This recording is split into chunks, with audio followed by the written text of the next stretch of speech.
Medieval phones, to all those intrepid souls who have ever attempted to charge their phone with a hamster wheel or something equally improbable, this book is dedicated, especially to those who have experienced the profound existential dread of a low battery percentage, regardless of time period, for it is in the face of technological adversity, in the midst of buffering screens and dropped calls, be they from the future or the neighboring village, that we truly discover our ingenuity, our resilience, and our occasionally questionable fashion sense.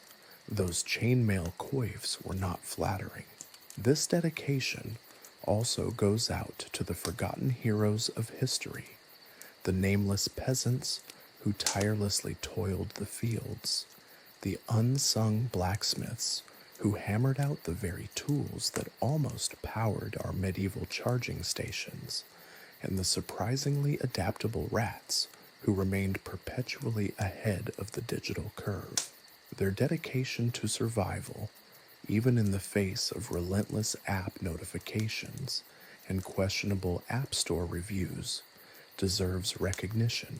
A special shout-out must be given to the medieval librarians, who in their quiet wisdom likely foresaw the chaotic future of information overload even before the arrival of the dreaded Monastery Messenger app.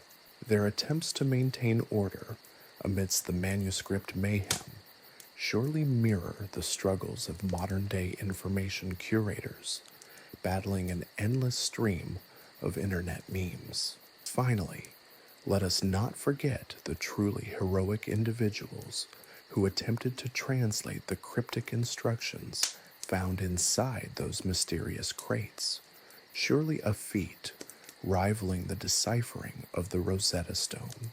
Your efforts, however unsuccessful they may have been initially, were the catalyst for the comedic chaos that unfolds in these pages. May your legend forever be whispered in the halls of digitally challenged castles. May your efforts inspire future generations to tackle even the most technologically confounding challenges with a smile and perhaps a backup battery. One never knows when those mysterious crates might arrive again, and perhaps most importantly, may your devices always have sufficient battery power. Chapter 1. The Arrival of the Phones.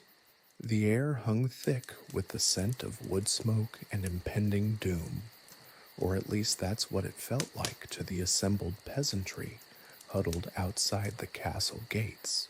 A long line of ox-drawn carts, groaning under their burdens, had arrived at dawn, their destination unclear. Whispers, fueled by superstition and a healthy dose of mead the night before, rippled through the crowd. Some spoke of a new siege, others of a plague more virulent than any seen since the great sweating sickness. A few, the bolder sorts, even dared to suggest a visit from the devil himself, though they quickly amended this to perhaps a lesser demon or maybe a mischievous imp. The carts themselves were nondescript, sturdy oak crates bound with iron, their contents hidden from view. Intrigue clung to them like a stubborn rash, each crate radiating an aura of mystery and, frankly, mild inconvenience. Lord Elmsworth, a portly man whose girth suggested a fondness for roasted boar over strenuous exercise, personally inspected each crate with a magnifying glass he'd pilfered from his wife's collection of highly questionable cosmetics. His findings, however, remained as elusive as the contents themselves. Meanwhile, the knights, resplendent in their slightly tarnished armor, were engaged in a spirited debate over whether these mysterious crates might contain new weaponry, perhaps some sort of exotic siege engine fueled by dragon breath, or more likely, something equally impractical. Sir Reginald Strongforth, the castle's most valorous and somewhat dim-witted knight, suggested using a battering ram to open them, a tactic met with a chorus of groans and cries of protest from the more intellectually inclined members of the order. Then, a curious thing happened. The sun, momentarily obscured by a particularly dense cloud, cast a strange, ethereal glow upon the crates. Sir Reginald, driven by an insatiable curiosity, and possibly a slight lack of brain cells, approached one of the crates with a boldness that bordered on reckless stupidity. He gripped the iron bands, his knuckles white with exertion, and with a grunt that shook the very foundations of his helmet, he pried the crate open. The result was less than dramatic, more akin to an unexpected comedic eruption. Instead of weapons of war or arcane artifacts, the crate revealed a neatly stacked pile of rectangular objects. They were sleek, black, and surprisingly smooth to the touch, emitting a faint, almost imperceptible hum. A collective gasp escaped the assembled onlookers. Then, from within one of the mysterious objects, a sound, unlike anything ever heard in the kingdom before, suddenly burst forth. A high-pitched beep, followed by a rapid staccato of chimes and whistles, akin to 1,000 angry fairies playing tiny bagpipes. Sir Reginald, startled but undeterred, reached into the crate and grasped one of the rectangular objects. It felt oddly warm to the touch, its surface cool and smooth. With a childlike wonder, he pressed a small, almost imperceptible button on its side. The noise escalated, turning into a cacophony of beeps, whistles, and various electronic chirps, so loud that even the castle's resident ravens took flight in terror. Light pulsed from the mysterious object, creating an almost hypnotic effect on the onlookers. Then, through a crackle of static, a disembodied voice, utterly unfamiliar, speaking in an incomprehensible language, rang out from the device. The voice, though unintelligible, carried a certain air of impatient authority. It sounded, in a word, futuristic. Panic spread through the assembled crowd like wildfire. The peasants, naturally, assumed it was a new form of the plague, while the knights concluded it was a particularly advanced form of dark magic, possibly conjured by a sorcerer of unprecedented evil. Lord Elmsworth, ever the pragmatist, declared it utterly beyond the realm of his understanding, a statement that was, truthfully, fairly accurate. Lady Beatrice, renowned for her beauty and composure, approached with caution. Her initial reaction was one of fascinated bewilderment. However, this quickly morphed into an obsession with one particular feature of the device, its ability to take self-portraits, as the mysterious voice had repeatedly insisted. For the first time in her life, Lady Beatrice was captivated by something other than courtly intrigue, forgetting her duties as the king's most trusted advisor and inadvertently causing chaos in the royal court. Meanwhile, Brother Thomas, a monk known for his exceptional piety and devotion to religious study, discovered another app, a seemingly harmless messenger tool. Unfortunately, the monastic life proved to be no match for the tempting allure of digital communication, as Brother Thomas traded his prayers for rapid-fire text messages, much to the dismay of the abbot and a very bewildered flock of doves. The introduction of this new technology This mysterious artifact from some unknown land was not met with universal trepidation. A few more adventurous souls, emboldened by curiosity and a touch of foolhardiness, began to experiment with the devices, pressing buttons and making strange noises. Sir Gareth, always one for ingenious, though often disastrous inventions, decided to tackle the problem of powering these strange phones, as the disembodied voice insisted on calling them. He reasoned incorrectly that since the devices seemed to be powered by some sort of internal energy, harnessing the power of the castle's massive windmill was the logical next step. His invention resulted in a spectacular chain reaction of gears grinding, wood splintering, and a very unfortunate incident involving a flock of sheep. However, he did manage to briefly power one of the devices, long enough for a very confused peasant to accidentally order a significant amount of turnips to be delivered directly from the distant kingdom of Albion, the result of which was an utterly ludicrous and very expensive excess of turnips. Amid the chaos, the peasants discovered an app called Plague Detector. This promptly became the most popular application in the kingdom, leading to a widespread obsession with tracking any possible signs of disease, even if those signs were nothing more than squirrels with particularly bad colds. The arrival of the phones marked more than just a technological revolution. It was a societal earthquake, a seismic shift in the very fabric of medieval life.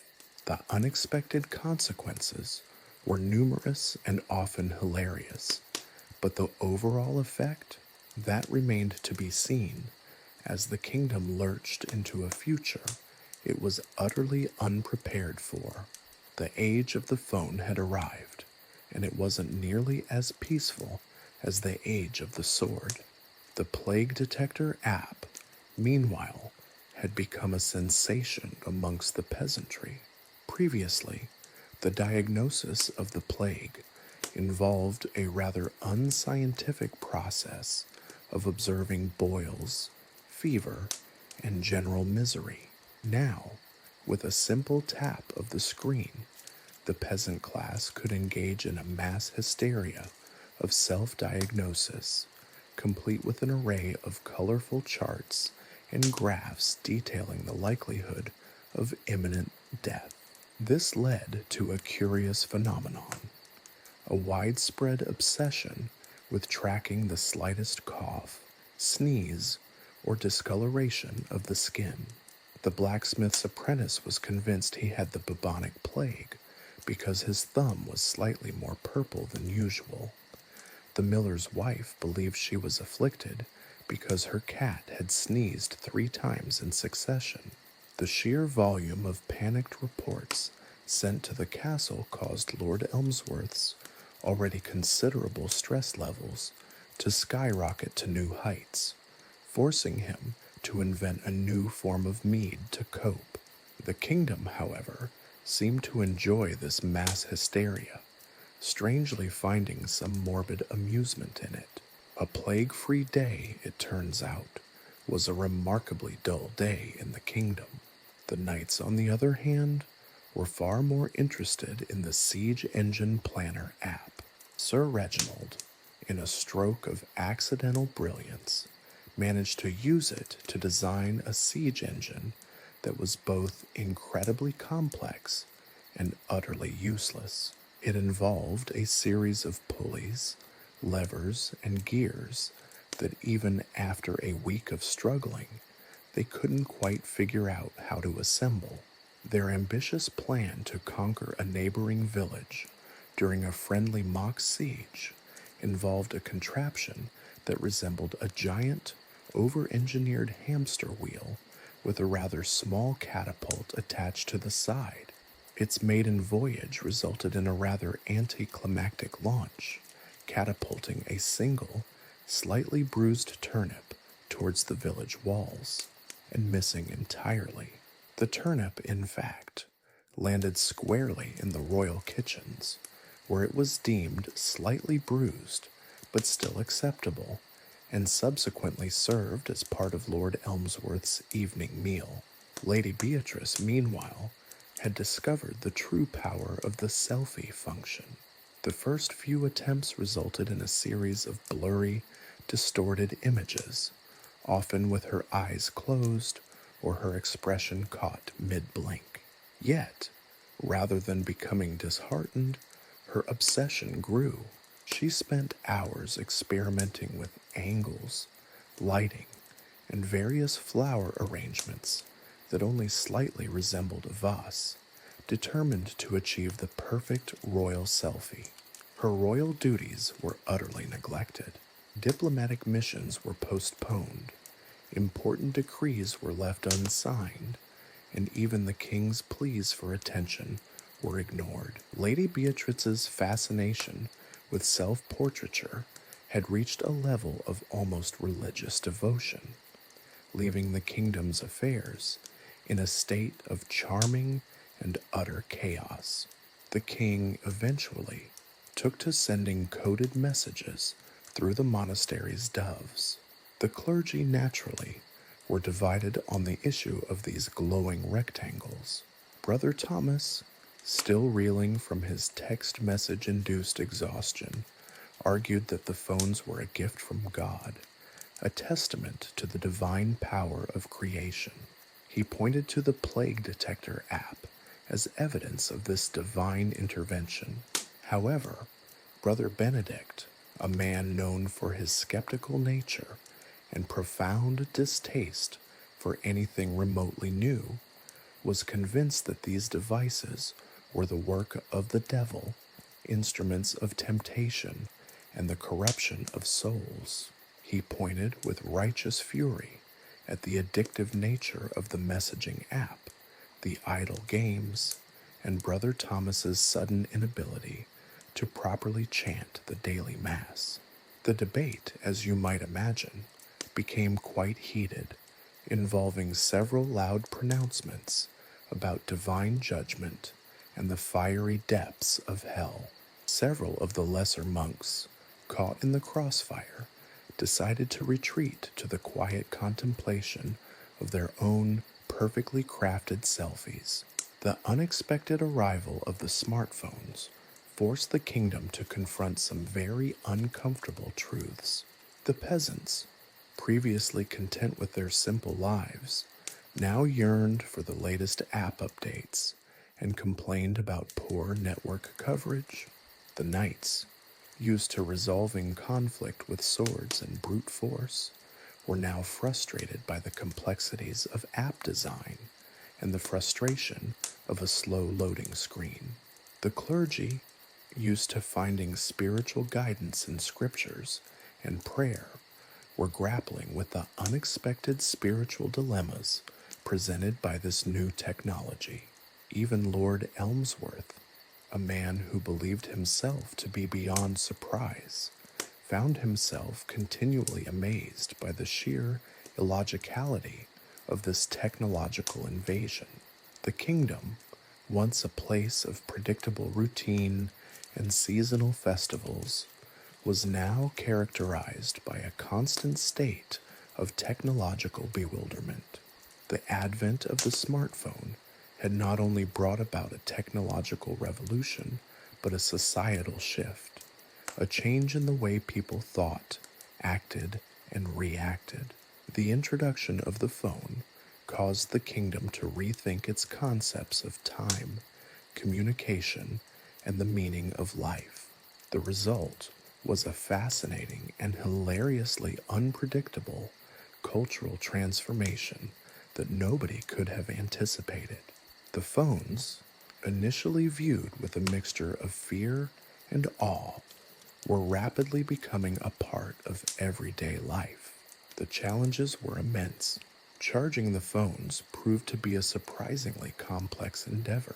Sir Gareth's windmill-powered charging system, while initially enthusiastically received, mainly due to the sheer spectacle of it, had ultimately resulted in a catastrophic power surge that fried most of the castle's electrical systems. They hadn't yet discovered electricity, but the concept was gaining traction. The abbot, meanwhile, was convinced he could power the phones using prayer and intense meditation. His efforts, unfortunately, resulted in nothing more than a slightly elevated heart rate and a very confused flock of doves. The network coverage was equally problematic. The signal, apparently, struggled to penetrate thick castle walls, resulting in frequent dropped calls and messages that arrived days late. This led to some wildly inaccurate reports. The rumor that a dragon was spotted attacking the neighboring village was, in fact, Sir Reginald's very frustrated attempt to post a picture of his, still unassembled, siege engine. Lady Beatrice's selfies often ended up being posted with the wrong date and location, resulting in a series of confused royal announcements and a lot of head scratching in the royal court. The Monastery Messenger app, initially welcomed as a helpful tool for communication among different monasteries, had inadvertently led to a series of very confused interreligious debates. Brother Thomas's habit of using emojis in his theological discussions caused quite a stir in the religious community, with some claiming that the usage of a smiley face in a sermon was an act of sacrilege. The debate, however, quickly diverted towards a lively discussion on the proper interpretation of the yellow heart emoji. The arrival of the phones, in short, had turned the kingdom of Albion into a sprawling, highly entertaining, and rather chaotic laboratory of technology and social mishaps. It was a hilarious collision of two wildly different worlds, resulting in a story that was both absurd and surprisingly reflective of our own relationship with our technologically advanced world. The phones had indeed arrived, bringing with them an avalanche of laughter, confusion, and a hefty dose of societal upheaval, all peppered with the distinct medieval flavor of wood smoke, horse dung, and a healthy dose of mead. And as for the future, well, that remained a question mark, rendered even more unclear by the ubiquitous buzzing and beeping of the smartphones. The Monastery Messenger app, initially intended as a streamlined system for intermonastery communication, quickly devolved into a chaotic tapestry of miscommunications, misunderstandings, and surprisingly passionate romantic entanglements. Brother Thomas, previously renowned for his unwavering piety and dedication to the monastic life, found himself inexplicably captivated by the glowing rectangle in his hands. His days, once filled with prayer, scripture, and the quiet contemplation of the divine, were now consumed by the frantic tapping of his thumbs, composing and sending messages with a fervor usually reserved for the most fervent of religious devotees. He had discovered, to his utter astonishment, that the app was far more engaging than the Book of Psalms. The sheer volume of messages exchanged within the monastery walls was astonishing. Brother Benedict, ever the skeptic, received a barrage of emoji-laden theological debates from Brother Thomas, leading to several near apoplectic fits of outrage.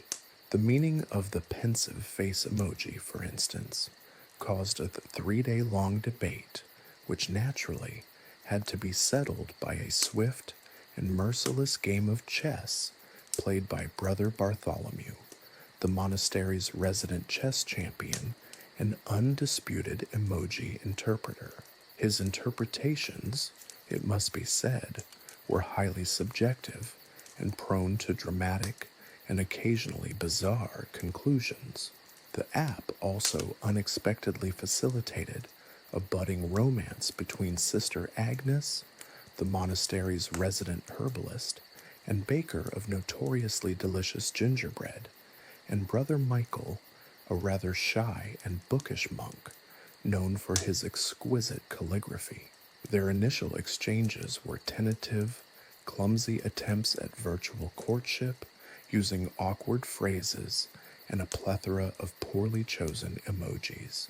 Their secret digital conversations, however, soon blossomed into a full-blown digital courtship, complete with virtual bouquets of digital flowers and declarations of love conveyed through cryptic messages using coded emoji combinations. The abbot, none the wiser to their burgeoning romance, attributed their increasing absenteeism from communal prayers to a mysterious affliction called digital exhaustion. The abbot himself, a man who valued tradition above all else, was utterly bewildered by this technological marvel. He initially dismissed the phones as frivolous distractions, instruments of the devil, designed to corrupt the pure souls residing within his abbey. His attempts to understand the technology involved grunting at the screen, hitting buttons randomly, and occasionally shaking the phone as if trying to exorcise an evil spirit. His efforts, however, usually resulted in accidentally sending out mass messages declaring his sudden fascination with medieval memes, the exact meaning of which he himself failed to decipher. One particularly memorable message involved a hastily assembled digital collage depicting the abbot's cat, Bartholomew, not to be confused with the chess-playing brother Bartholomew, inexplicably riding a unicorn. Accompanying this image was a cryptic message, which loosely translated to, "Pray for the souls of the departed turnips. They are to blame. The emoji cat says so." The message was received by all the other monasteries, resulting in a kingdom-wide crisis of confusion and the creation of an emergency committee specifically dedicated to deciphering the abbot's cryptic messages. The committee sadly failed to find anything conclusive, though most of its members agreed that the cat riding a unicorn was highly relevant and a strong potential for further research. The situation within the abbey grew increasingly chaotic. The once peaceful atmosphere was disrupted by the constant buzzing and beeping of smartphones. Prayers were interrupted by notifications, sermons were punctuated by the frantic tapping of thumbs, and the tranquil silence of the monastery was replaced by the incessant whirring of the windmill that attempted rather unsuccessfully to charge the phones. The abbot contemplated the potential for these mysterious devices to become a widespread source of temptation and distraction. His concern, however, was frequently interrupted by the need to decipher a new emoji-laden missive from Brother Thomas. Brother Thomas, meanwhile, was convinced he had made a profound spiritual breakthrough by using the phone to discover the ultimate answer to life, the universe, and everything. His calculations, however, involved an unusual mix of biblical verses, emoji interpretations, and an exceptionally poor grasp of mathematics. His conclusion, presented during a midweek sermon, involved a complex equation stating that the answer to life, the universe, and everything was 42, followed by a series of love hearts and a winking face. The congregation, utterly bewildered, resorted to composing a detailed report to send to the king explaining the situation and requesting urgent advice. The Monastery Messenger app, intended as a tool for communication, had inadvertently created a whole new layer of complexity and chaos within the monastic life. The lines between piety, technology, and romance were blurred, leaving the abbot to ponder the very nature of spirituality in the digital age.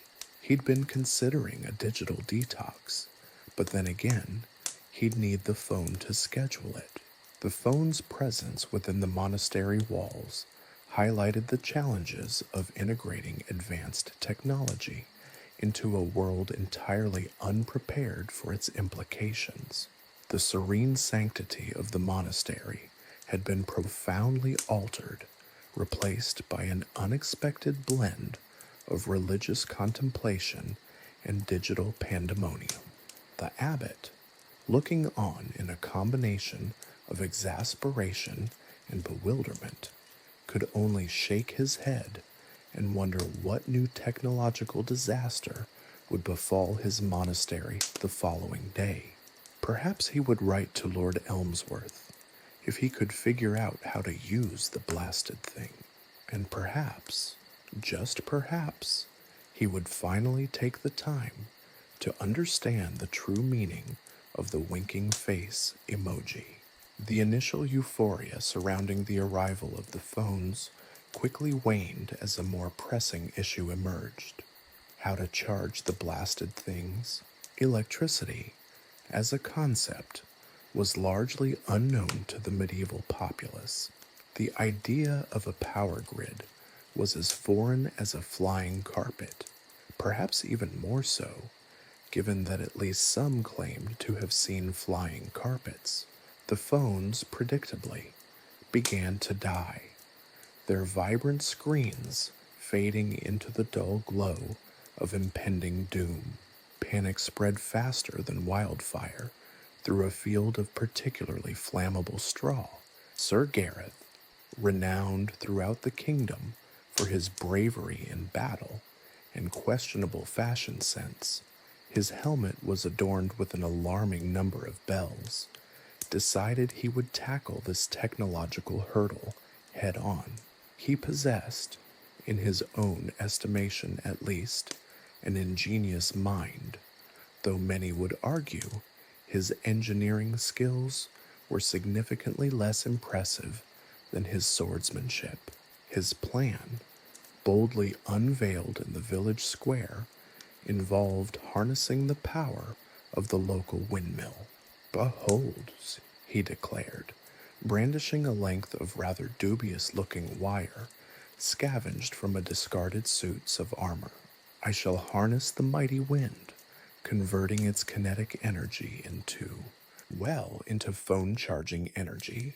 This windmill shall become the mightiest charger the realm has ever known, the windmill charger."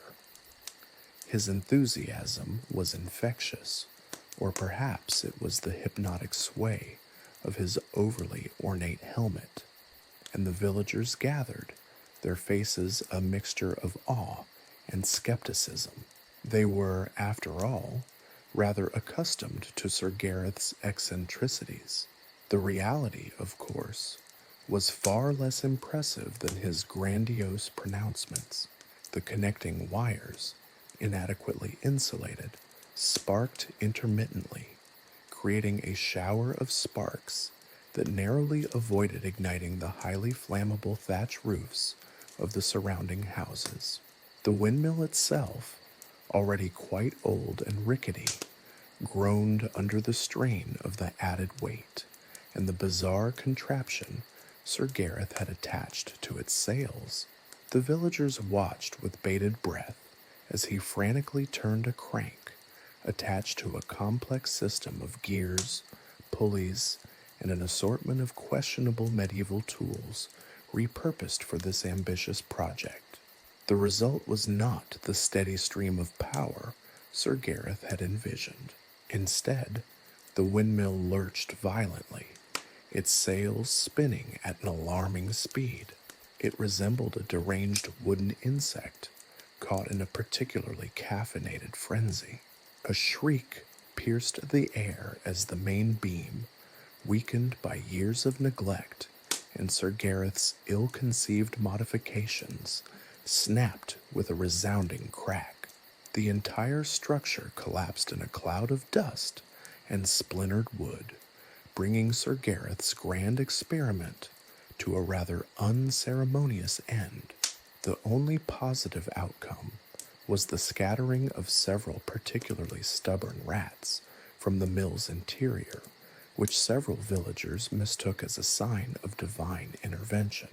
Amidst the chaos and the cloud of dust, Sir Gareth emerged, surprisingly unscathed, though slightly disheveled and covered in chaff. He maintained a somewhat defiant grin, undeterred by the complete failure of his project. "A minor setback," he declared, brushing the dust off his armor. "A minor setback. The fundamental principles were sound. We just need to refine the application of the wind." The villagers, however, were less than convinced.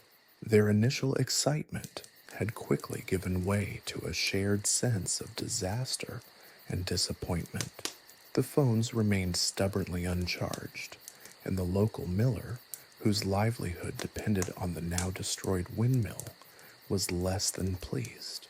The ensuing blame game was, naturally, epic. While there was a clear chain of causality linking Sir Gareth's ill-fated project and the destruction of the windmill, the medieval mind is not prone to rational assessment of complex machinery. Mischief and magic were much more plausible explanations, and fingers pointed towards the elusive gremlins, those troublesome little creatures blamed for everything from lost socks to crop failures. "Gremlins!" shrieked Agnes, the village baker, pointing a flour-dusted finger at the sky. It was the gremlins. They sabotaged Sir Gareth's contraption. I saw them, tiny, mischievous little creatures with tiny, wicked grins. Her claim was widely accepted, as gremlins are remarkably difficult to disprove. Their invisibility and propensity for mischief made them the perfect scapegoat for any technological malfunction or inconvenient truth. The gremlins, of course, remained blissfully unaware of the blame heaped upon them, continuing their mysterious activities elsewhere, probably plotting the sabotage of the next village water wheel. The incident with the windmill served as a cautionary tale, a stark reminder of the gap between sophisticated technology and a world ill-equipped to handle it. Charging phones became a communal effort, with several households attempting various methods, holding phones near fires, resulting in several near-miss fires and scorched phones, rubbing them vigorously against fur, resulting in static shock and highly irritated cats, and that even attempting to charge them using the friction generated by spinning a very large cheese wheel. Each attempt proved equally ineffective. The reality of the situation became increasingly clear. The phones, these symbols of progress, were proving more trouble than they were worth. They were causing more confusion and disruption than they were providing assistance, revealing how readily technology can cause as much disruption as it does solve. The villagers, having endured the combined trauma of a destroyed windmill and severely undercharged phones, finally reached a point of technology fatigue that extended beyond Sir Gareth's ill-fated charger. The phones, once symbols of wonder, became increasingly frustrating reminders of the limitations of their world in relation to this alien technology. Their dreams of a tech-enhanced medieval life had quickly morphed into a shared nightmare of windmill-sized failures and gremlin-related accusations. The technological advancements brought about by the arrival of the phones was ultimately proving to be far more challenging to adapt to than anticipated. The failure of Sir Gareth's windmill charger, while a significant setback in the quest for power, paled in comparison to the mania that swept the village following the discovery of the Rat Tracker app. This seemingly innocuous application, designed to monitor rodent populations, unleashed a level of obsession that bordered on the absurd. Suddenly, the daily grind of farming, blacksmithing, and general peasanting took a back seat to the thrilling pursuit of digital rodents. Initially, the app was met with cautious curiosity. A few adventurous souls, mostly those with a penchant for the unusual, downloaded it. They'd tap the screen, their thumbs clumsy on the unfamiliar glass, and marvel at the map displaying the location of various rats, each marked with a tiny pulsating red dot. These early adopters, however, couldn't quite grasp the true implications of this technology. They mistook the rat icons for some strange sort of mystical map, revealing hidden treasure. One particularly enthusiastic farmer even attempted to dig up a particularly large rat icon, convinced it marked the location of a long-lost gold hoard. Word, however, spread like wildfire, or perhaps more accurately, like a particularly prolific rat infestation. The allure of Rat Tracker proved irresistible. Peasants abandoned their fields, their tools rusting in the sun. Livestock roamed freely, bleating their discontent. The village blacksmith, usually a man of steely resolve, was found hunched over his phone, muttering about the migratory patterns of rats in the vicinity of the old privy. Even the usually unflappable Agnes, the village baker, was caught neglecting her sourdough starters in favor of scrutinizing the app for any updates on local rodent activity. The Rat Tracker frenzy reached its peak during the annual harvest festival. Instead of celebrating the bountiful crops, the villagers were engaged in a feverish game of virtual rat hunting. They gathered not to share their harvest, but to compare their digital rodent sightings, their faces illuminated by the eerie glow of their smartphones. The competition was fierce, with individuals boasting about the number of rats they'd tracked, even crafting elaborate tales of their virtual encounters with the digital rodents. The truth, of course, was that their crops were withering in the fields, livestock were straying, and the village was slowly descending into a state of utter chaos. The sheer absurdity of the situation was not lost on the more sensible members of the community. Old Man Fitzwilliam, a wizened farmer with a lifetime of experience battling real-life rats, attempted to intervene. "Good heavens," he exclaimed, his voice raspy from years of shouting at stubborn mules and even more stubborn rats. "These digital rats are nothing compared to the real thing. Look at our fields. They're overrun with weeds. Our chickens are laying eggs in the wrong places. And all because you lot are obsessed with these glowing rectangles." His pleas, however, fell on deaf ears. The villagers were too engrossed in their virtual rat hunt, too captivated by the pulsating red dots on their screens. They had become slaves to the technology, their minds completely consumed by the need to document every single digital rat within a 5-mile radius. Fitzwilliam, defeated, slumped onto a nearby haystack, muttering darkly about the folly of mankind and the seductive power of glowing rectangles. The climax of the Rat Tracker frenzy arrived during a particularly dramatic rat-off, a contest to see who could document the most rats In a single day, participants were seen scrambling up trees, scaling walls, and even wading through murky streams, all in pursuit of the elusive digital rodent. Their phones, precariously held in one hand while they clambered over uneven terrain, became symbols of their obsession, fragile extensions of their frantic quest. The problem, however, was that even though the virtual rat population exploded, the actual rat population remained largely unaffected. The rats, oblivious to the digital chaos, continued their nefarious activities, munching on crops and generally being ratty. The only tangible result of the rat tracker frenzy was a massive collection of useless data and a severe lack of attention to pressing matters. The rat tracker saga therefore serves as a perfect example of the unforeseen consequences of technology in an unprepared society.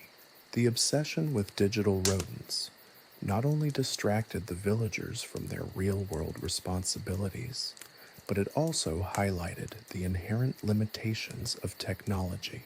The app was designed to solve a problem, but it ultimately created a new one, entirely in its digital realm.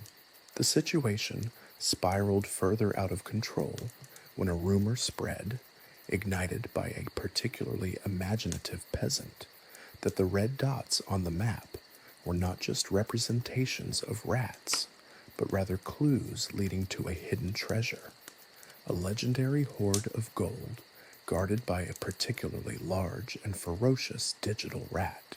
This added fuel to the already burning frenzy. The search for digital rats transformed into a full-blown treasure hunt. The ensuing chaos was epic.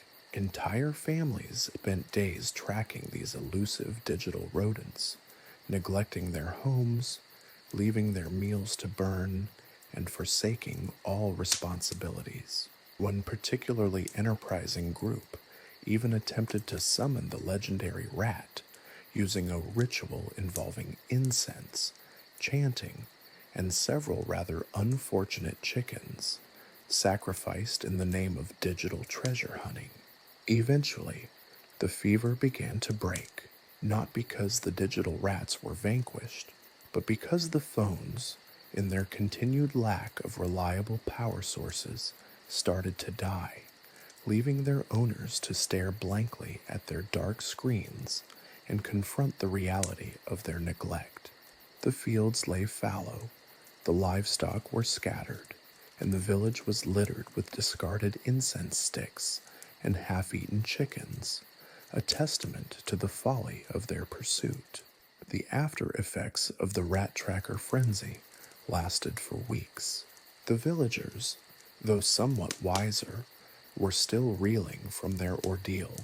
The council, in an attempt to prevent future digital catastrophes, enacted a series of rather impractical laws, including a curfew on digital rodent hunting and mandatory fieldwork quotas. The experience, however, etched itself into the collective memory of the village. The tale of the great rat tracker frenzy served as a cautionary fable, a humorous reminder of how even the most innovative technology, when unleashed upon an unprepared society, can become a source of both amusement and utter chaos. It also proved that even in a medieval setting, technology could make people remarkably lazy. The rats, of course, remained oblivious to the digital upheaval they caused, continuing their rodentine pursuits, leaving behind a trail of tiny droppings and a rather large digital footprint. The real treasure, it turned out, was the lesson learned in the process, a lesson that, sadly, only Fitzwilliam fully appreciated.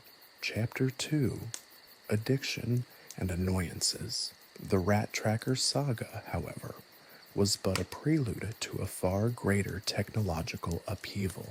The arrival of chainmail, a purported messaging application for knights, sent ripples of disruption that dwarfed even the rodent-induced chaos. Initially, the app was greeted with a mixture of suspicion and amusement.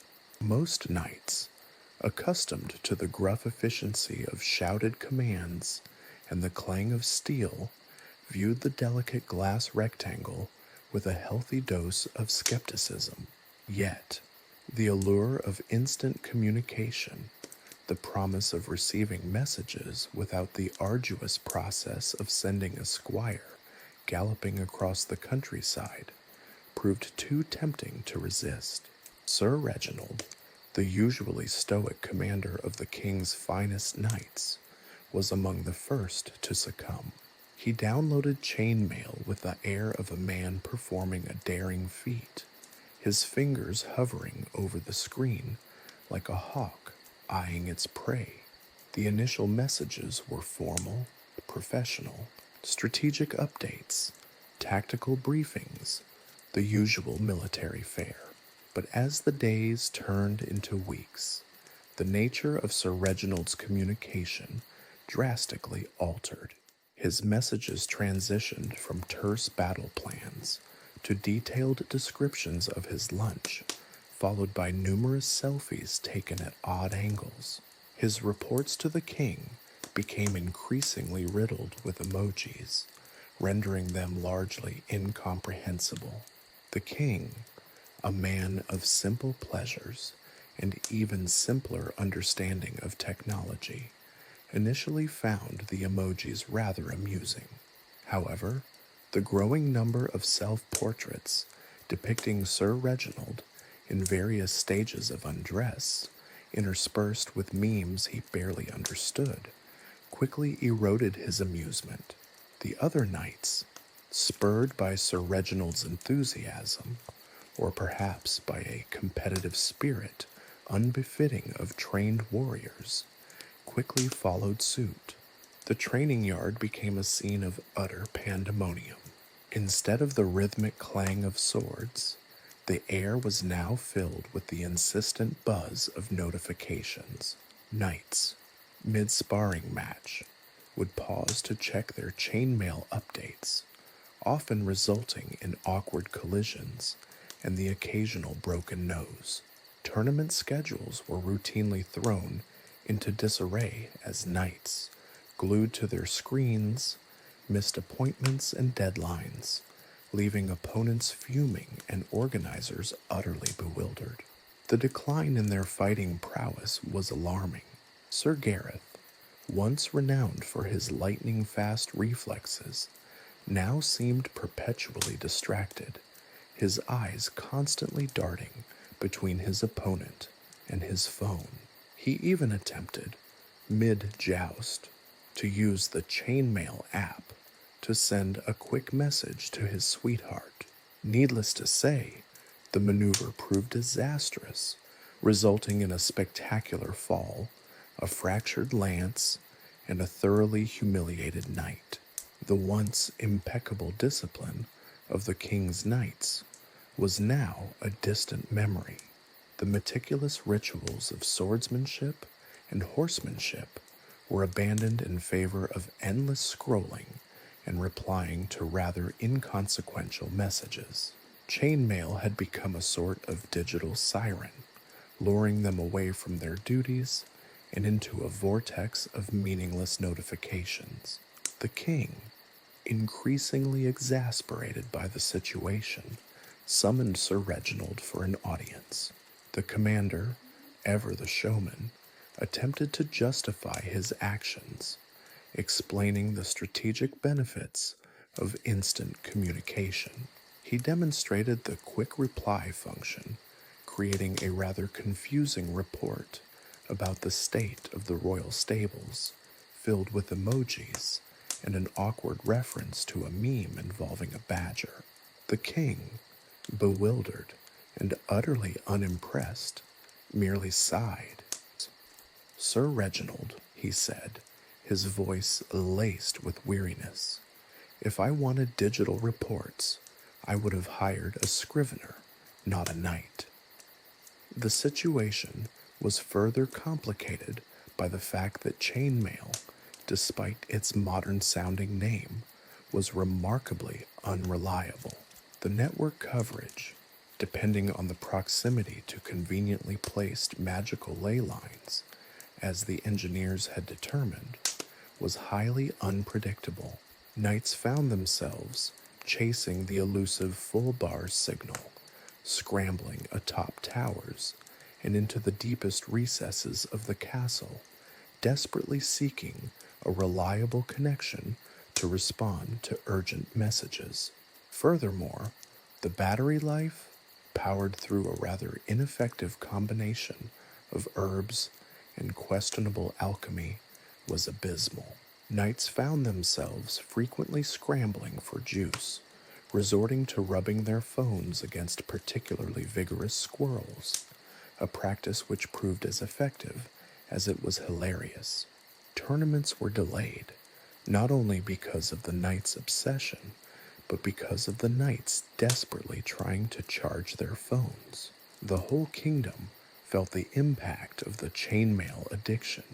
The royal treasury was depleted, not by invading armies, but by the cost of importing exotic herbs for the knights' phone charging rituals. The kingdom's once formidable army, capable of conquering vast swathes of land, now lacked focus, and the strategic effectiveness of the knights had declined considerably. Sir Reginald, in a moment of surprising clarity, induced by a particularly jarring notification, realized the depth of his folly. He attempted to lead a chainmail-free week. The results were unexpected. The knights, deprived of their digital fix, showed signs of mild withdrawal, restlessness, irritability, and an inexplicable craving for miniature glass rectangles. The king, however, seeing an opportunity, enacted a radical solution. He mandated that every knight must spend at least 3 hours a day practicing their swordsmanship and horsemanship for every hour spent on chainmail. Furthermore, he ordered that all phones must be confiscated during battle. The knights, initially resistant, soon found that their fighting skills were returning. The saga of chainmail served as a harsh lesson, a satirical reflection of our own obsession with technology. It demonstrated that even in the most anachronistic of settings, the human tendency to become enslaved by new gadgets remains a constant, universal truth. The knights, once so focused on their phones, rediscovered the importance of discipline and duty, realizing that while instant messaging may be convenient, mastering a sword is infinitely more vital, especially when faced with a disgruntled opponent in a jousting tournament. The kingdom, scarred yet wiser, returned to its former glory. Of course, the memes remained. They still lived in digital perpetuity. The legacy of Sir Reginald's digital escapades, however, lived on. A cautionary tale whispered from night to night across the kingdom that even the most technologically advanced communication methods, when combined with a healthy amount of medieval chaos, can result in utter pandemonium. Even the legendary King Arthur himself, if brought to life and shown the scene of knights glued to their screens rather than practicing their swordplay, would have let out a hearty laugh and a great cry of frustration. The age of chivalry, it appeared, had finally met its match in the age of instant messaging. The end, however, was far from the beginning of this digital story in medieval times. The knight's digital distractions, however, paled in comparison to the widespread addiction gripping the peasantry. The introduction of the Plowshare app, a seemingly innocuous farming assistant, quickly devolved into a kingdom-wide crisis. Initially lauded for its potential to optimize planting schedules and predict ideal harvesting times, Plowshare instead became a digital shepherd, guiding its flock, the peasantry, towards a cliff of agricultural neglect. Fields lay fallow, weeds choked the crops, and livestock roamed freely, a testament to the peasants' newfound obsession. Instead of tilling the soil, they scrolled through endless feeds of harvesting tips, mostly inaccurate, and debated the merits of various fertilizer brands in online forums. The rhythmic swing of scythes was replaced by the frantic tapping of thumbs, the comforting sounds of nature drowned out by the incessant buzzing of notifications. Village elders, usually beacons of wisdom and experience, were now seen hunched over their devices, their faces illuminated by the eerie glow of their screens, oblivious to the crumbling state of their communities. The consequences were immediate and catastrophic. The harvest, once the lifeblood of the kingdom, dwindled to a meager trickle. Granaries lay empty, and the once bustling marketplaces fell silent. A palpable fear of widespread famine began to creep through the land, a chilling reminder of the vulnerability of a society so reliant on agriculture. The king, initially amused by the peasantry's technological infatuation, was now facing a full-blown crisis. His court was consumed by emergency meetings, strategies for averting famine being debated alongside complaints about the unreliable network coverage in the royal gardens, a network which, ironically, was powered by a team of meticulously trained squirrels. The situation was further complicated by the introduction of medieval Minecraft, a highly addictive block-building game that captivated the younger generation. Children, who should have been learning to read, write, and perhaps even weave, were instead engrossed in constructing virtual castles and battling digital dragons. The kingdom's schools became unnervingly quiet, filled not with the lively hum of scholarly discourse, but with the soft hum of numerous phones simultaneously running the game. The once diligent students, future scholars, artisans, and even knights were now lost in the digital fantasy world, their skills in reading, writing, and arithmetic deteriorating at an alarming rate. The result was a concerning generation gap, with a younger population hopelessly unprepared for the realities of medieval life. Imagine the confusion when a blacksmith's apprentice, more accustomed to crafting digital swords than actual ones, faced a real-world forging challenge. The result was, to put it mildly, disastrous. The chaos wasn't confined to the fields and schools. Even the monastic orders, known for their serenity and dedication to scholarship, fell victim to the allure of technology. The monks, renowned for their painstakingly crafted manuscripts, abandoned their quill pens for the touchscreens of their tablets, their devotion replaced by the endless pursuit of digital scripture, primarily memes featuring surprisingly relevant biblical figures. Their scriptorium, once a hive of scholarly activity, was now awash in the blue light of countless screens, the rhythmic scratching of pens replaced by the rhythmic tapping of fingers.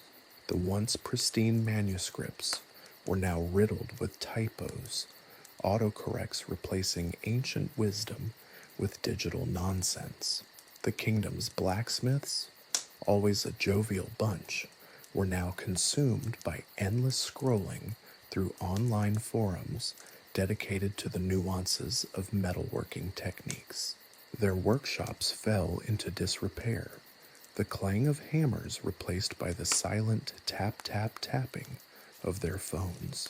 Armor production suffered, swords were poorly forged, and the king's newest suits of chainmail, a masterpiece of intricately worked steel, was delivered with a particularly offensive case of auto-corrected insults written upon it with a stylus. The poor fellow who did the delivery was quickly dispatched to the royal dungeons for the offense. The king, in a desperate attempt to restore order, considered imposing a digital curfew, a measure that he knew would be as unpopular as it was necessary. A curfew, however, seemed to do little to alleviate the situation. The peasants, deprived of their digital fix, exhibited symptoms of technological withdrawal, restlessness, anxiety, and an uncontrollable urge to check for non-existent notifications. The kingdom's productivity plummeted to new lows. The royal advisors, frantically brainstorming solutions, suggested everything from forced digital detox retreats to a nationwide campaign promoting the joys of manual labor, a campaign that ironically had to be launched through the very same technological platforms it sought to combat. The situation reached a fever pitch during the annual Harvest Festival. Instead of the vibrant celebration of bountiful crops, the festival grounds were eerily empty, save for a few forlorn individuals huddled over their phones, attempting to find a signal amidst the chaos. The king, observing this scene of digital devastation, muttered something about the folly of modern technology in a world unprepared for it, and promptly ordered the creation of a large-scale, kingdom-wide infrastructure project to improve internet coverage. It was, perhaps, the most absurd yet necessary initiative he had undertaken in his reign. The digital plague had spread far and wide. Even the royal court, initially immune, began to show signs of technological addiction. Ladies-in-waiting were seen engrossed in Gossip Girl-style apps, engaging in elaborate online feuds that rivaled any real-life court drama. The royal kitchen staff neglected their duties, more interested in competing in a bizarre, medieval MasterChef-style online competition than preparing meals for the royal family. Even the king himself, in a rare moment of weakness, downloaded an app that claimed to predict the future. It didn't, and the future, unfortunately, remained largely unpredictable. The solution, when it finally arrived, was not technological, but entirely human. The kingdom, facing the brink of collapse, rediscovered the value of community, cooperation, and the simple pleasures of life detached from the digital world. It wasn't a sudden rejection of technology, but a conscious recalibration, a return to the balance that had been lost in the dizzying whirlwind of digital distraction. The kingdom still had its phones and apps, but now they served as tools, not masters. In a surprising twist, the Plowshare app was eventually repurposed, stripped of its addictive features, and used as a more practical agricultural tool. The medieval Minecraft was adopted by schools, becoming a helpful educational tool, although the occasional digital dragon still caused minor disruptions in the classrooms. And so, the kingdom, scarred yet wiser, navigated the complexities of the digital age, learning the hard way that even in the most anachronistic of settings, the human tendency towards addiction and distraction remains a timeless constant. The memes, however, continued to proliferate. They were, after all, timeless too. The kingdom had learned a hard lesson, a lesson written in both pixels and tears. a lesson etched deep in the history of digital disruption in the Middle Ages. The end, one might think, but like the unending cycle of seasons, the story continues. The arrival of Village Voice, a rudimentary social media platform powered by a network of carrier pigeons with surprisingly reliable, if slow, delivery, threw the social fabric of the kingdom into utter disarray. Initially conceived as a tool for sharing vital information, crop yields, market prices, lost sheep, Village Voice quickly devolved into a digital battleground of petty squabbles, scandalous rumors, and epic trolling.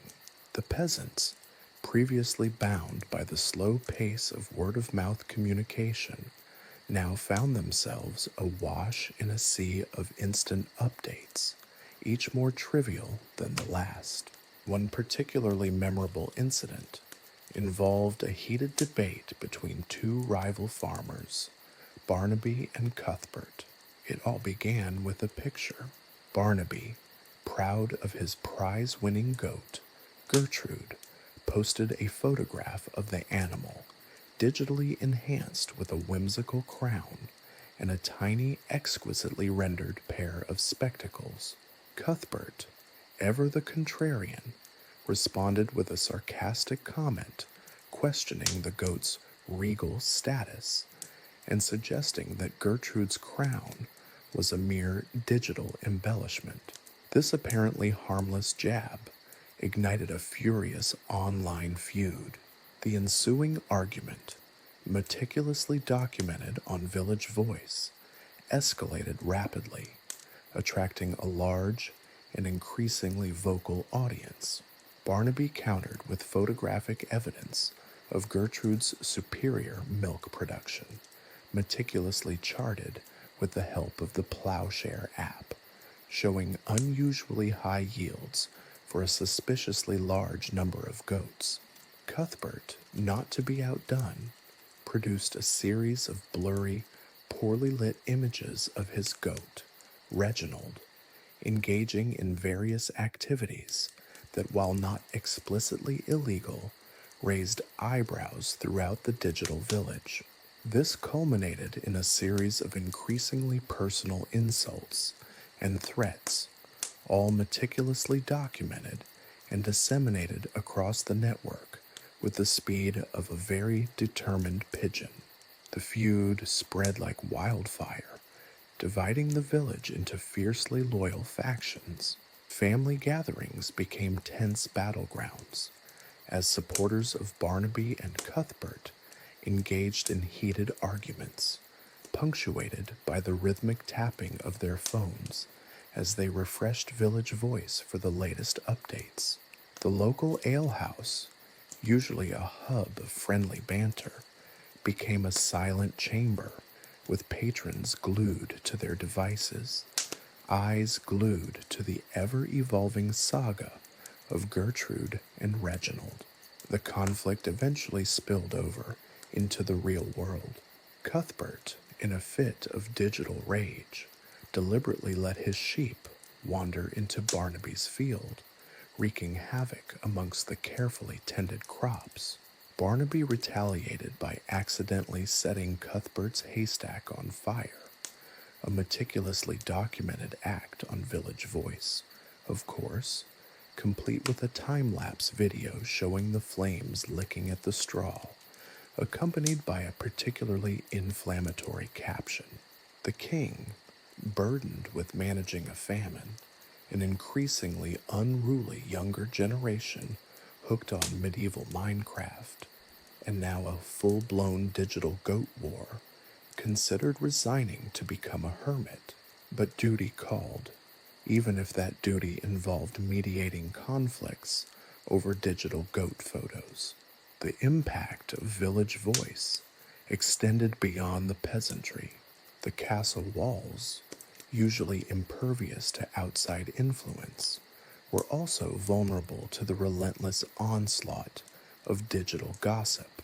Court intrigues, already a complex and treacherous affair, was amplified tenfold by the introduction of the app Ladies-in-Waiting, previously confined to whispering secrets in hallways, now engaged in elaborate online feuds, using the app to spread rumors, discredit rivals, and subtly sabotage each other's social standing. The Queen, bless her cotton socks, was particularly adept at using cryptic emojis to convey her displeasure in the gossip surrounding a recent incident that involved one Lady Beatrice, a very fancy hat, and what was suspected to be a digital portrait of the king's long-lost cousin, thrice removed. Even the king wasn't immune to the lure of village voice.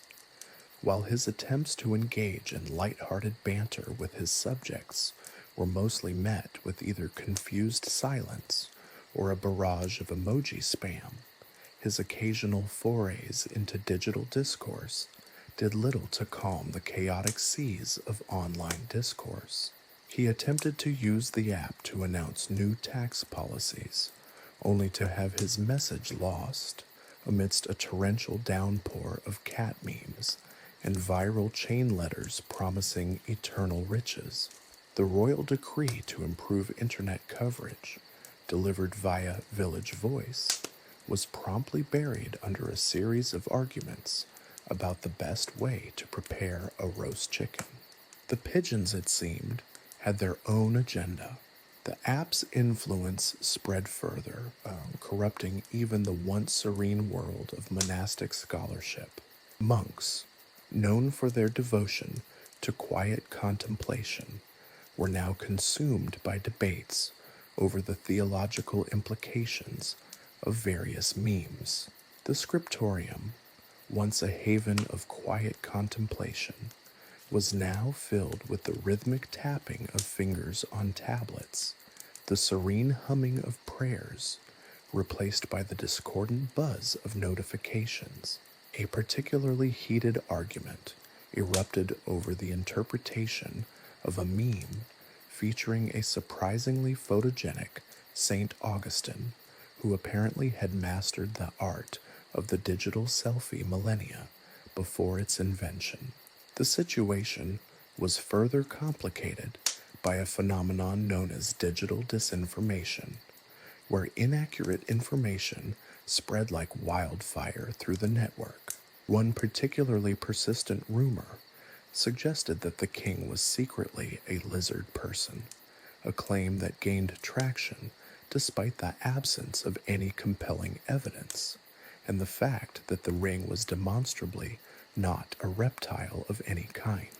The ensuing debate, which consumed weeks of digital energy, was finally settled when the king himself posted a rather awkward selfie with a very unimpressed-looking royal corgi. It was enough to settle the matter, though the rumor still persisted in quiet corners. The problem, as with most technological advances, wasn't with the technology itself, but with its misuse. While Village Voice initially offered the promise of enhanced communication, it became a breeding ground for social discord, fueling petty rivalries and undermining community bonds. The kingdom had traded the comforting slowness of traditional communication for the chaotic speed of the digital age, a trade that in the end proved to be more disruptive than beneficial. The lesson, even in a time of jousting knights and farming via app, some things never change, human nature for one, and the enduring appeal of a good digital goat feud. The pigeons, meanwhile, were enjoying record profits. They were, after all, masters of their own digital domain. The problem wasn't just the content of the messages, it was the delivery. The Village Voice network, reliant on a surprisingly well-organized but ultimately limited flock of carrier pigeons, suffered from chronic patchy coverage. Within the sprawling castle walls, the network resembled a particularly temperamental beast. One moment, A knight might be happily scrolling through battle strategies on the Siege Engine Planner app. The next plunged into a digital void, his valiant attempts to strategize thwarted by a persistent no-signal message. Sir Reginald Strongforth, renowned for his prowess in the lists and his surprisingly deft thumb on the chainmail app, became the unwitting poster boy for this predicament. One day, mid-joust, as he was about to deliver a devastating blow to his opponent, his phone buzzed. A vital update from the Royal Gossip app. In his haste to check it, he lost his balance, resulting in a spectacular fall from his steed, which was promptly documented and posted on Village Voice by a particularly gleeful spectator with the hashtag Reginald Fails.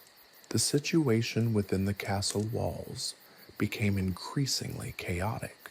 Knights, clad in shining armor, could be seen scaling turrets and precariously balancing on parapets, frantically searching for a strong signal. Peasants, abandoning their chores, engaged in a desperate game of digital hide-and-seek, running across courtyards and through gardens, their phones held aloft like medieval divining rods. The castle ramparts transformed into a bizarre human antenna farm, a comical tableau of desperate individuals vying for a sliver of digital connection. The royal kitchens became particularly chaotic.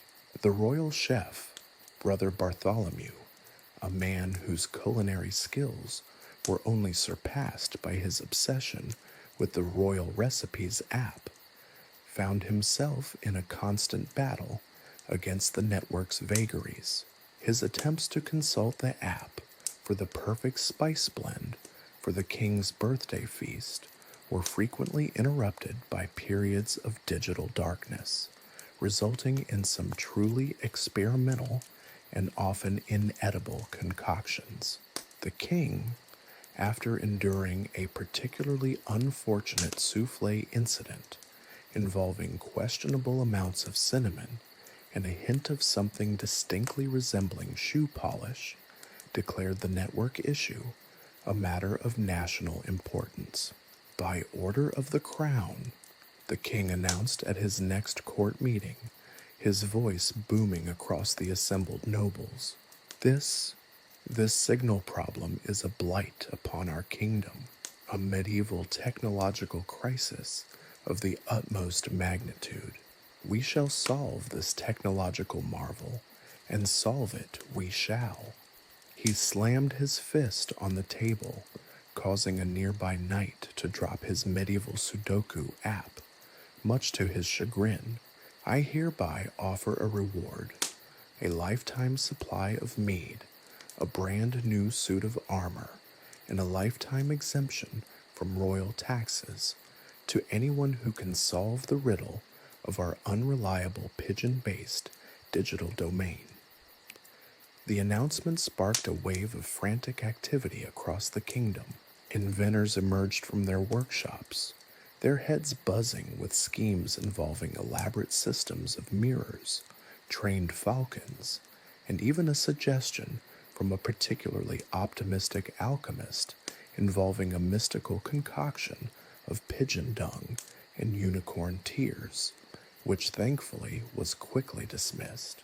A flurry of proposals flooded the royal court, each more fantastical than the last. There was the Pigeon Power Booster 5000, a bizarre contraption involving a giant hamster wheel designed to increase the pigeon's flapping power. Then there was the proposal for a nationwide network of strategically placed, highly trained carrier doves, the upgrade to the pigeons, supposedly.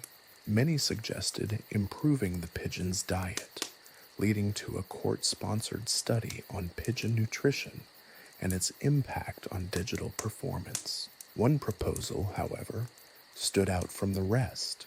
A young, bespectacled scholar named Thomas, an expert in avian aerodynamics and unexpectedly gifted in digital engineering, presented a plan that combined practicality with a touch of genius. His solution involved a network of strategically placed towers equipped with what he termed signal boosters, a system of cleverly designed mirrors and strategically placed flags that reflected and amplified the pigeon's limited signal, ensuring stronger and more consistent coverage throughout the castle and even extending the reach to nearby villages. The king, skeptical yet intrigued, agreed to a trial run. Thomas, with a team of enthusiastic apprentices and a surprisingly large number of pigeons, set about implementing his plan. He scaled the tallest towers, adjusted the mirrors with painstaking precision, and spent hours training the pigeons to follow specific flight paths. It was a spectacle. The entire court was captivated by the technological drama unfolding before their very eyes. The courtyard below buzzed with anticipation and excitement as the pigeons, newly trained and ready for action, took flight. The outcome was nothing short of spectacular. Within days, the network coverage within the castle walls drastically improved. The no-signal messages became a distant memory. Knights could check their chainmail apps without fear of falling from their steeds mid-joust. Peasants no longer had to scale walls to send messages. Brother Bartholomew, finally able to reliably consult the Royal Recipes app, produced a birthday cake for the king that was not only delicious, but also structurally sound. The royal chef let out a delighted whoop, which was unfortunately captured and posted on Village Voice, making the celebratory event a trending topic on the platform. The king, overjoyed with the success of Thomas's invention, bestowed upon him the promised reward, a lifetime supply of mead, a brand new suits of armor with built-in pockets for his phone, and a lifetime exemption from royal taxes. Thomas, however, had a different request.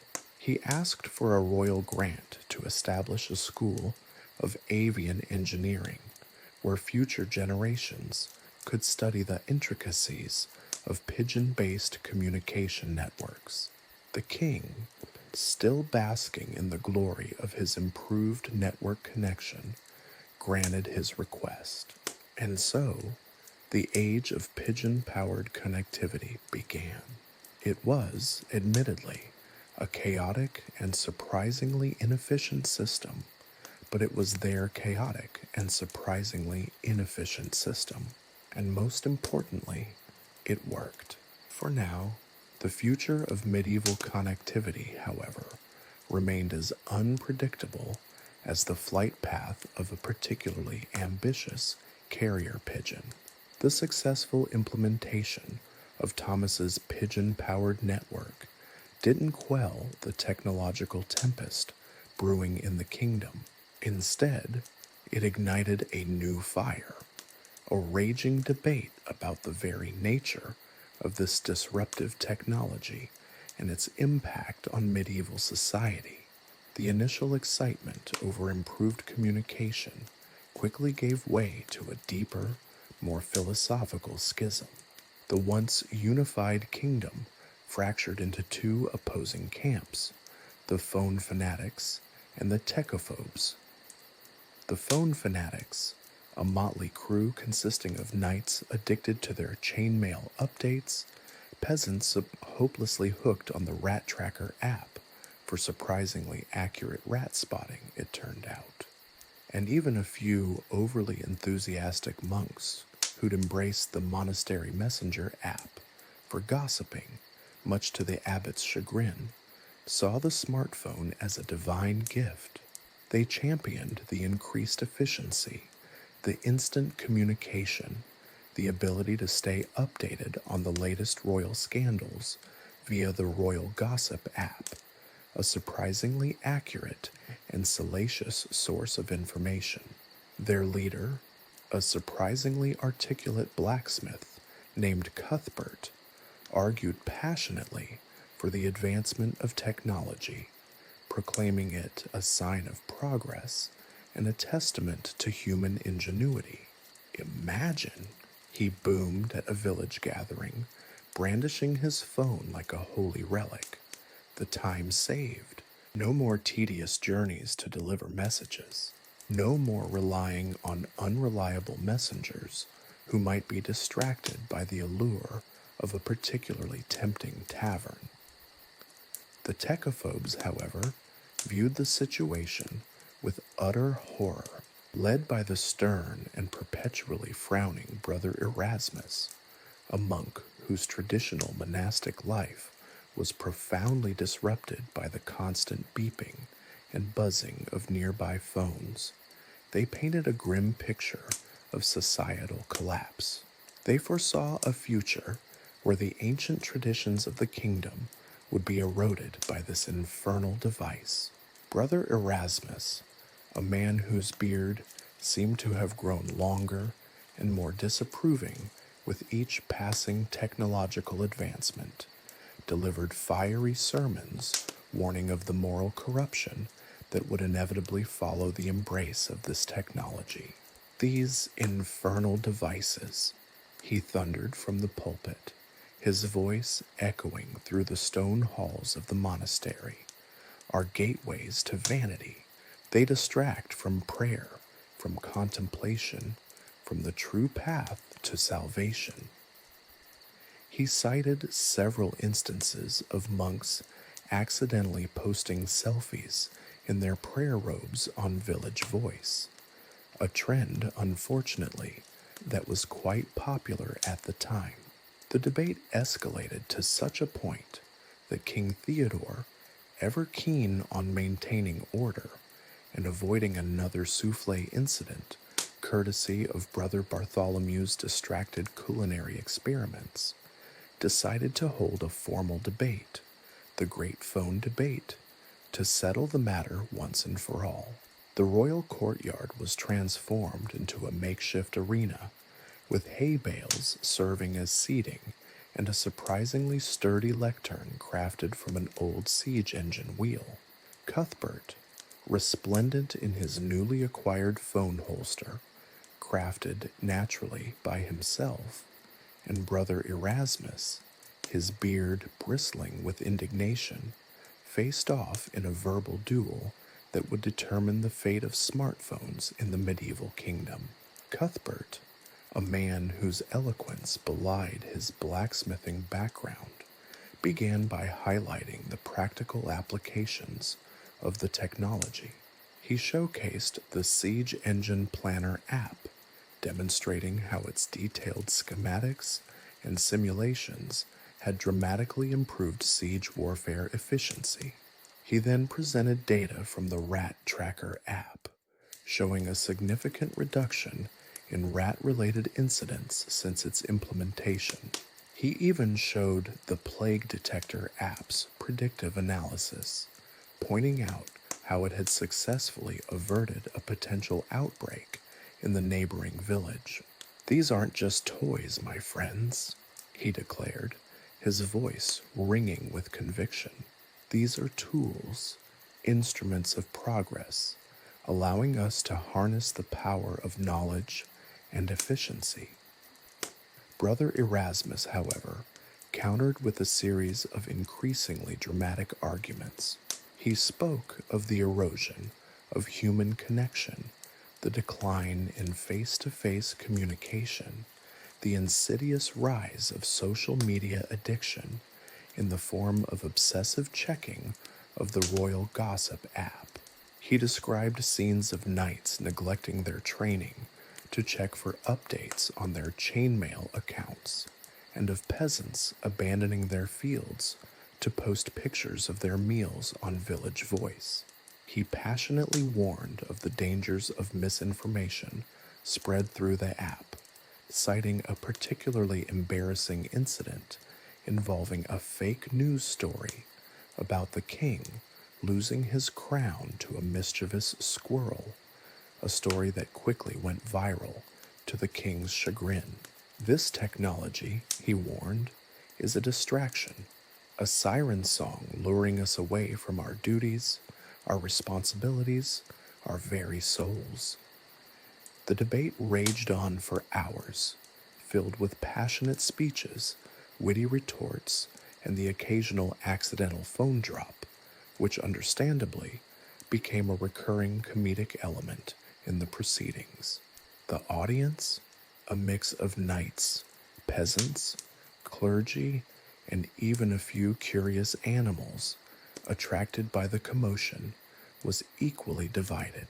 Arguments ranged from the practical, the cost of pigeon feed versus the benefits of efficient communication, to the philosophical, the conflict between technological advancement and traditional values. One particularly memorable moment involved a heated exchange about the ethical implications of the Royal Recipes app, with Brother Bartholomew inadvertently revealing his own reliance on the app to create a successful souffle, thus somewhat undermining Brother Erasmus's argument against the technology. As the debate drew to a close, a surprising development occurred. A young page, bored with the proceedings, accidentally dropped his phone into the king's goblet of mead. The resulting short circuit caused a chaotic chain reaction, with nearby phones exploding in a shower of sparks and confused pigeons. In the ensuing chaos, both Cuthbert and Brother Erasmus realized that perhaps, in their zeal to champion or condemn the technology, they had overlooked a crucial element: the need for balance, for moderation, and a recognition that technology, like anything else, could be both a blessing and a curse, depending on its use.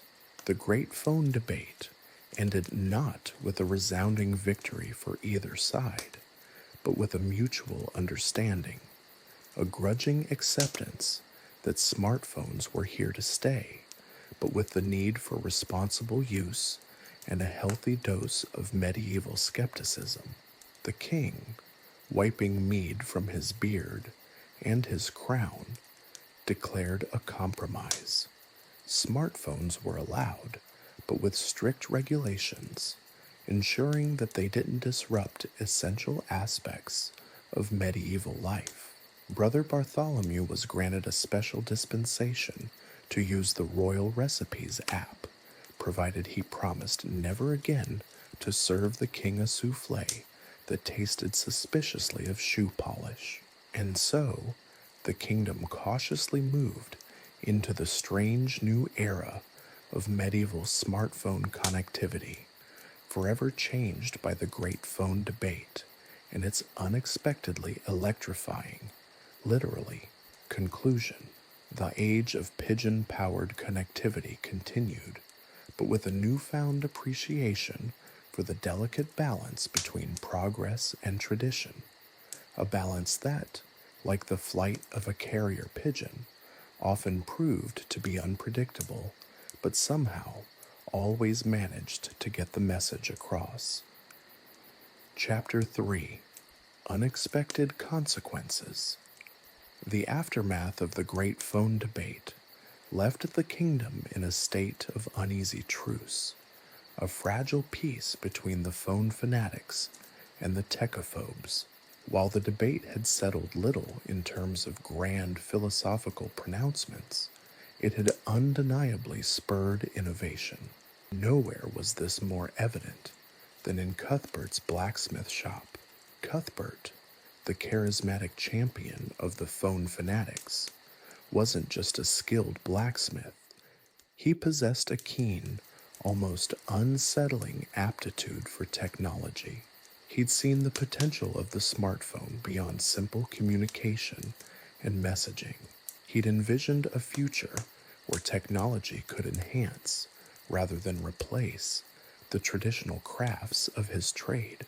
This vision took shape in the form of a newly discovered app, Blacksmith's Blueprint.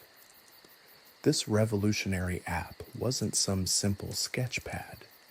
It was a digital design program capable of creating incredibly detailed 3D models of tools and weaponry.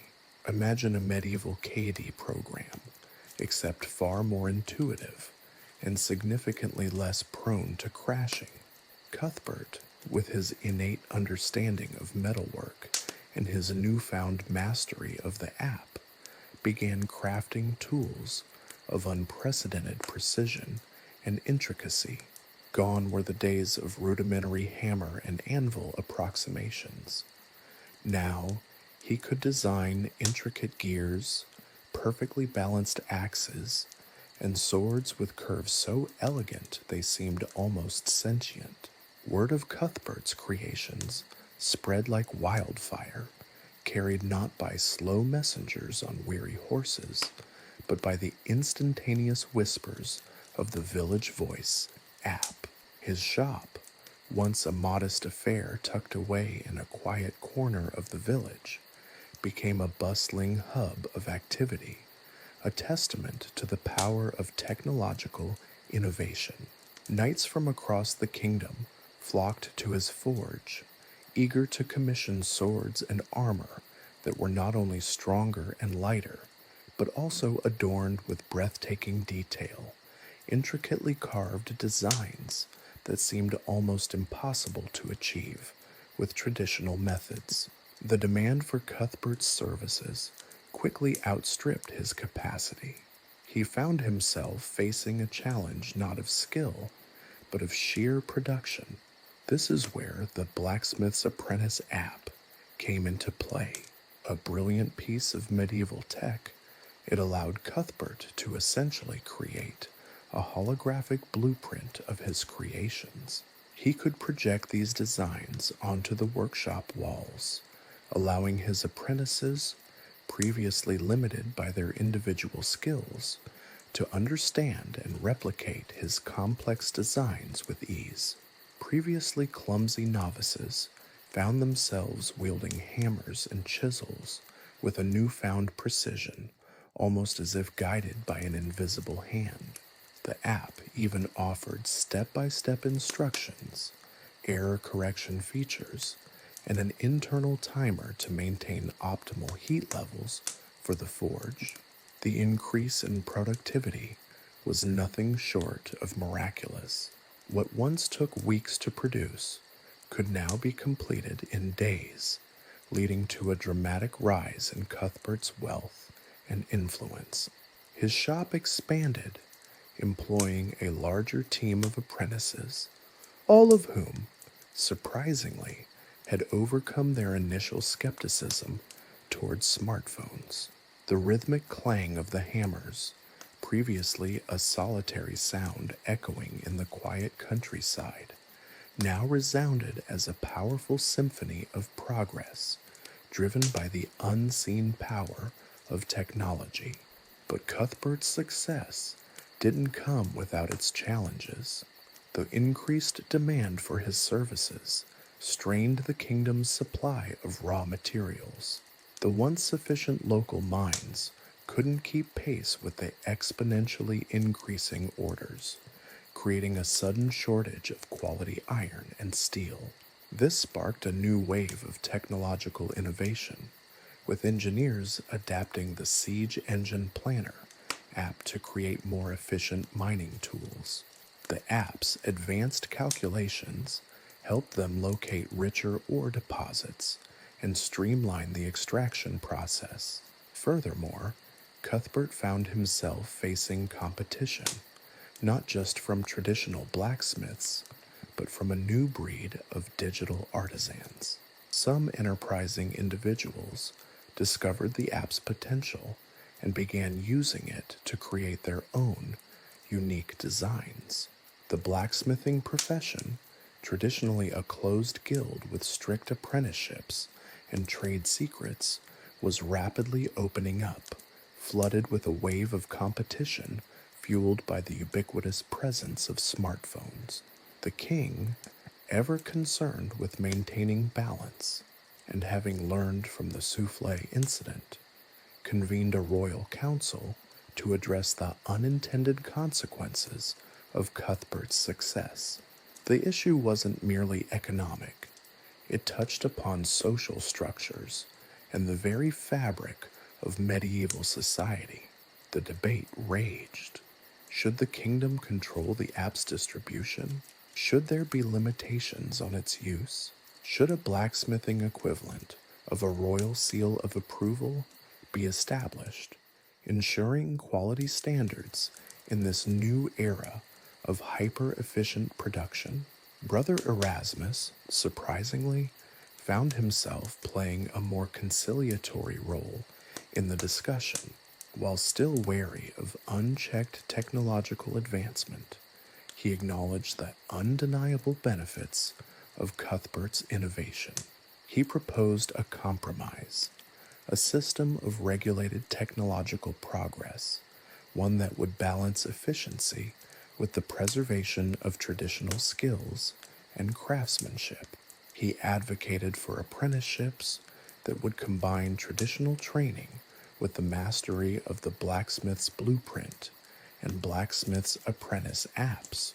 He even suggested the creation of a new type of artisan, a digital blacksmith, who would not just create tools, but also design them, using the app's potential to push the boundaries of their craft. Cuthbert, having learned his lesson from the great phone debate, readily agreed. He saw the value in integrating new technology with established traditions, and he understood the need to maintain a balance. His success wasn't just about personal gain, but also about using technology to raise the standards of his craft and improve the lives of those around him. He proposed a system of workshops across the kingdom, each equipped with the latest technology, but also staffed by skilled apprentices trained in the traditional methods. This would help address the shortage of raw materials, distribute the wealth more evenly, and prevent the concentration of power in the hands of a few elite digital blacksmiths. The king, ever pragmatic and always hungry for a well-made sword, ultimately approved Cuthbert's plan. The Blacksmith's Blueprint app, originally conceived as a simple tool to improve a single blacksmith's work, had unexpectedly become a catalyst for vast social and economic change, reshaping the blacksmithing profession and altering the kingdom's trajectory. The once quiet village, previously known only for its mediocre ale and rather dull blacksmith, now boasted a world-renowned forge, a symbol of the strange and often unpredictable relationship between medieval tradition and modern technology. The age of pigeon-powered connectivity had taken on a new dimension, forged in the fires of technological innovation, tempered by the wisdom of the past, and shaped by the unexpected consequences of a blacksmith's app. The journey, however, was far from over, for in this world of medieval smartphones, even a well-designed hammer could only hold back the inevitable tide of technological advancement for so long. And that, as both Cuthbert and Brother Erasmus now understood, was a prospect both exciting and terrifying in equal measure. The future, as it often did, remained uncertain, a jumble of iron fire and unpredictable app updates. The blacksmith's revolution, sparked by Cuthbert's technological ingenuity, wasn't confined to the realm of metalworking. Its ripples spread far and wide, reaching even the quiet, herb-scented chambers of Brother Benedict, the village healer. Brother Benedict, a man whose medical knowledge was as vast as his collection of leeches, was initially skeptical of smartphones.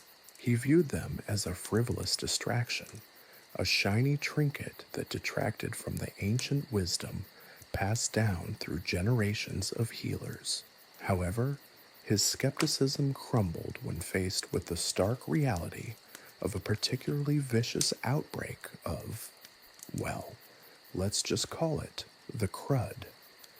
The crud was a nasty business, a highly contagious ailment that left its victims shivering, sweating, and generally miserable. Brother Benedict, armed with his trusty leeches and questionable herbal concoctions, found himself struggling to keep pace with the rapidly spreading illness. His traditional remedies, effective as they sometimes were, proved woefully inadequate against the ferocity of the crud. Desperate, he turned to the very thing he had previously dismissed, his newly acquired smartphone, a gift from a grateful knight whose sword Cuthbert had recently reforged. He downloaded several apps, mostly out of curiosity, but one caught his eye. Medieval Medic. The app, far more sophisticated than its name suggested, was a comprehensive medical diagnostic tool. It used a combination of symptom questionnaires, image analysis, using the phone's surprisingly advanced camera, and even rudimentary AI to suggest possible diagnoses and appropriate treatments. Brother Benedict, initially hesitant, cautiously inputted the symptoms of a crud victim: high fever, persistent cough, and a disturbing aversion to turnips. The app, with unnerving accuracy, identified the illness and suggested a course of treatment that was both surprisingly effective and refreshingly modern.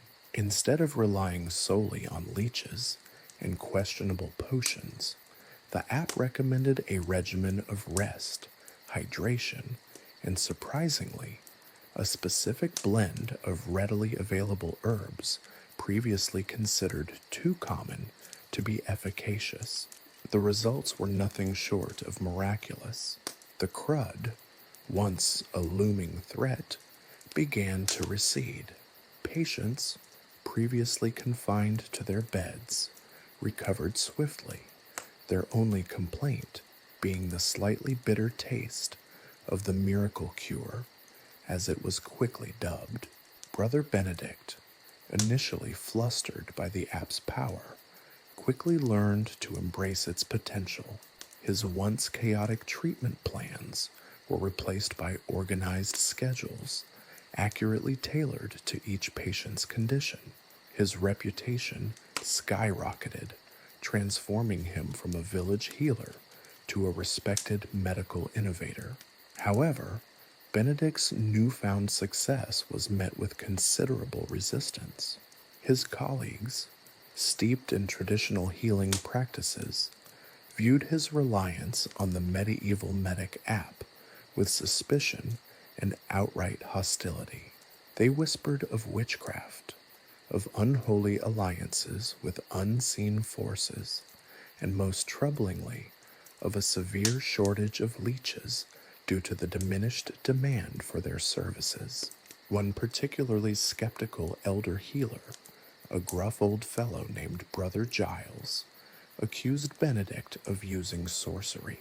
"It's not the herbs, Benedict," Giles grumbled.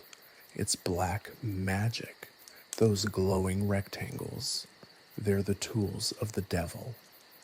Benedict, ever patient, though inwardly cringing at the lack of scientific understanding, attempted to explain the app's function. "It's not magic, Giles," he said patiently. "It's advanced knowledge.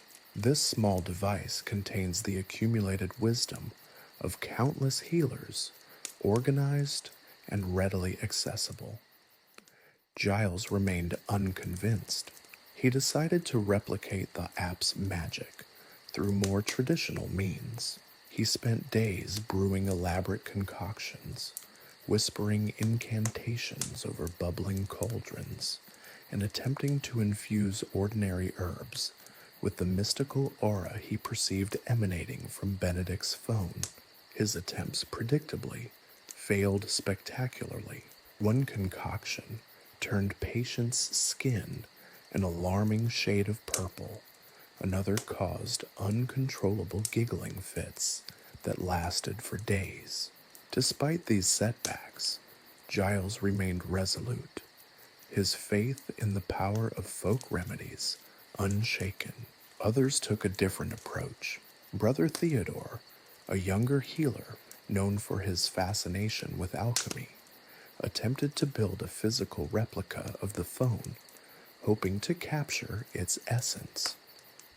He crafted a small box out of polished wood, inlaid with precious stones, and filled it with an assortment of rare herbs and minerals.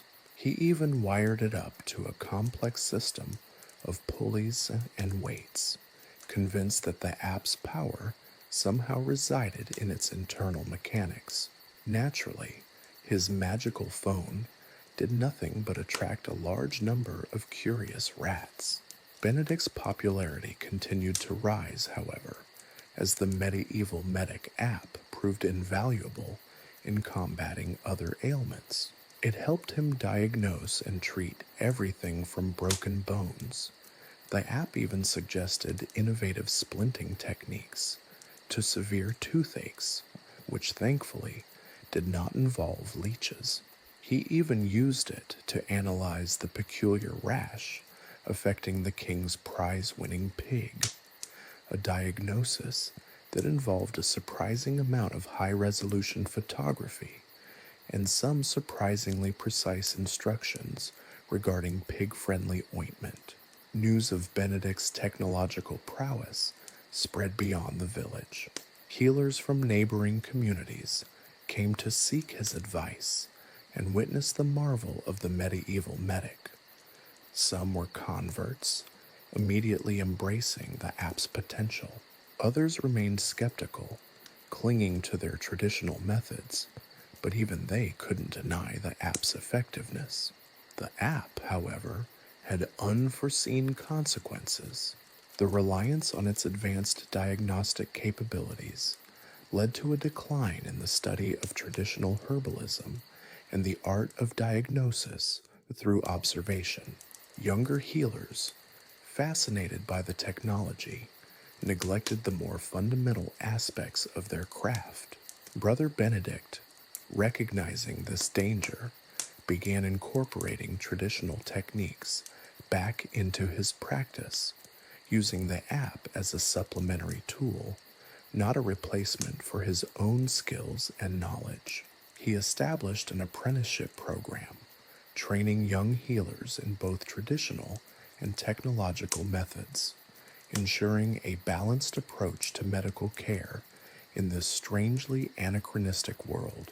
The app, initially a symbol of technological disruption, had inadvertently highlighted the importance of preserving traditional knowledge, proving that even in a world where knights check their armor using apps, some things never truly go out of style. The future, however, still held the potential for hilarious and unpredictable complications. After all, even a well-designed app couldn't anticipate every ailment, and some problems still required the traditional touch, and perhaps a few strategically placed leeches. The whispers started subtly, like the rustling of silk in a hushed chamber. News of Brother Benedict's miraculous medieval medic app and the blacksmith Cuthbert's surprisingly effective technological innovations had reached the ears of King Theodore's enemies. The whispers grew into a murmur, the murmur into a roar of apprehension. The kingdom, once considered vulnerable, now possessed a technological edge that unnerved its adversaries. The Duke of Malvoisie, a perpetually grumpy man with a penchant for elaborate mustaches and even more elaborate plots, was particularly perturbed. He envisioned a kingdom armed with self-healing swords and armies guided by an all-knowing digital oracle, an image that sent shivers down his spine, and not the pleasant, ticklish kind. His solution? Espionage, naturally. He assembled a team, a motley crew of spies, as inept as they were ambitious. There was Beatrice, a supposed master of disguise, whose attempts usually resulted in her looking like a particularly unfortunate scarecrow. Bartholomew, a supposed expert in stealth, whose clumsiness was legendary. And finally, Nigel, a supposed codebreaker whose understanding of ciphers was limited to remembering his grandmother's recipe for plum pudding. Their mission: infiltrate the kingdom and steal the secrets behind this technological miracle. Their first obstacle was acquiring smartphones. Beatrice, believing herself to be a master of deception, attempted to borrow one from an unsuspecting merchant. Her disguise involved a rather unconvincing beard made from a squirrel's tail and a ridiculously oversized hat. The merchant, naturally, saw through her ruse quicker than a hawk spots a field mouse. The ensuing chase involved several overturned barrels of ale and a surprisingly agile goose, leading to Beatrice's capture and a very bewildered merchant. Bartholomew, meanwhile, attempted to sneak into Cuthbert's workshop under the cover of darkness. His stealth technique involved a series of comical tumbles, the clatter of tools, and a particularly unfortunate encounter with a very irate cat. Cuthbert, awakened by the commotion, found Bartholomew tangled in a pile of chains, looking remarkably like a particularly inept blacksmith's apprentice. The cat, perched smugly on a nearby anvil, seemed to be enjoying the spectacle. Nigel's plan was, perhaps, the most ambitious, yet also the most laughably flawed. He attempted to decipher the secret code behind the smartphones by meticulously examining one that had been accidentally left behind in a tavern. His efforts involved copious amounts of ink, parchment, and wildly incorrect calculations. His decryption concluded with the triumphant announcement that the phone contained a hidden message: battery low. He presented this profound revelation to the Duke with an air of great importance. Their attempts at technological espionage were not entirely unsuccessful, however. In a moment of sheer dumb luck, Bartholomew managed to acquire a discarded, cracked smartphone screen protector from the tavern floor. He presented it to the Duke as a crucial component of the magical technology, convinced that it held the key to the kingdom's newfound power. The Duke, desperate and utterly bewildered, promptly commissioned a team of artisans to replicate the screen protector, resulting in a mountain of useless, beautifully crafted, yet utterly dysfunctional plastic sheets. Undeterred by their initial failures, the spies regrouped. This time, Beatrice adopted a far less convincing disguise, that of a traveling merchant selling suspiciously cheap and poorly made socks. Bartholomew, inspired by his near success in Cuthbert's workshop, attempted to charm his way into the blacksmith's confidence using elaborate compliments and completely fabricated tales of heroic deeds. Nigel, meanwhile, devised a new plan: to simply purchase a smartphone. Unfortunately, his poor bargaining skills resulted in him overpaying for a used model by a factor of 10. Their second attempt was similarly disastrous. Beatrice's socks were discovered to be filled with rather pungent cheese. Bartholomew's charm offensive was met with polite but firm dismissal, and Nigel's outrageously overpriced phone was quickly discovered to be non-functional. The Duke, exasperated by the repeated failures of his inept spies, declared their mission a failure.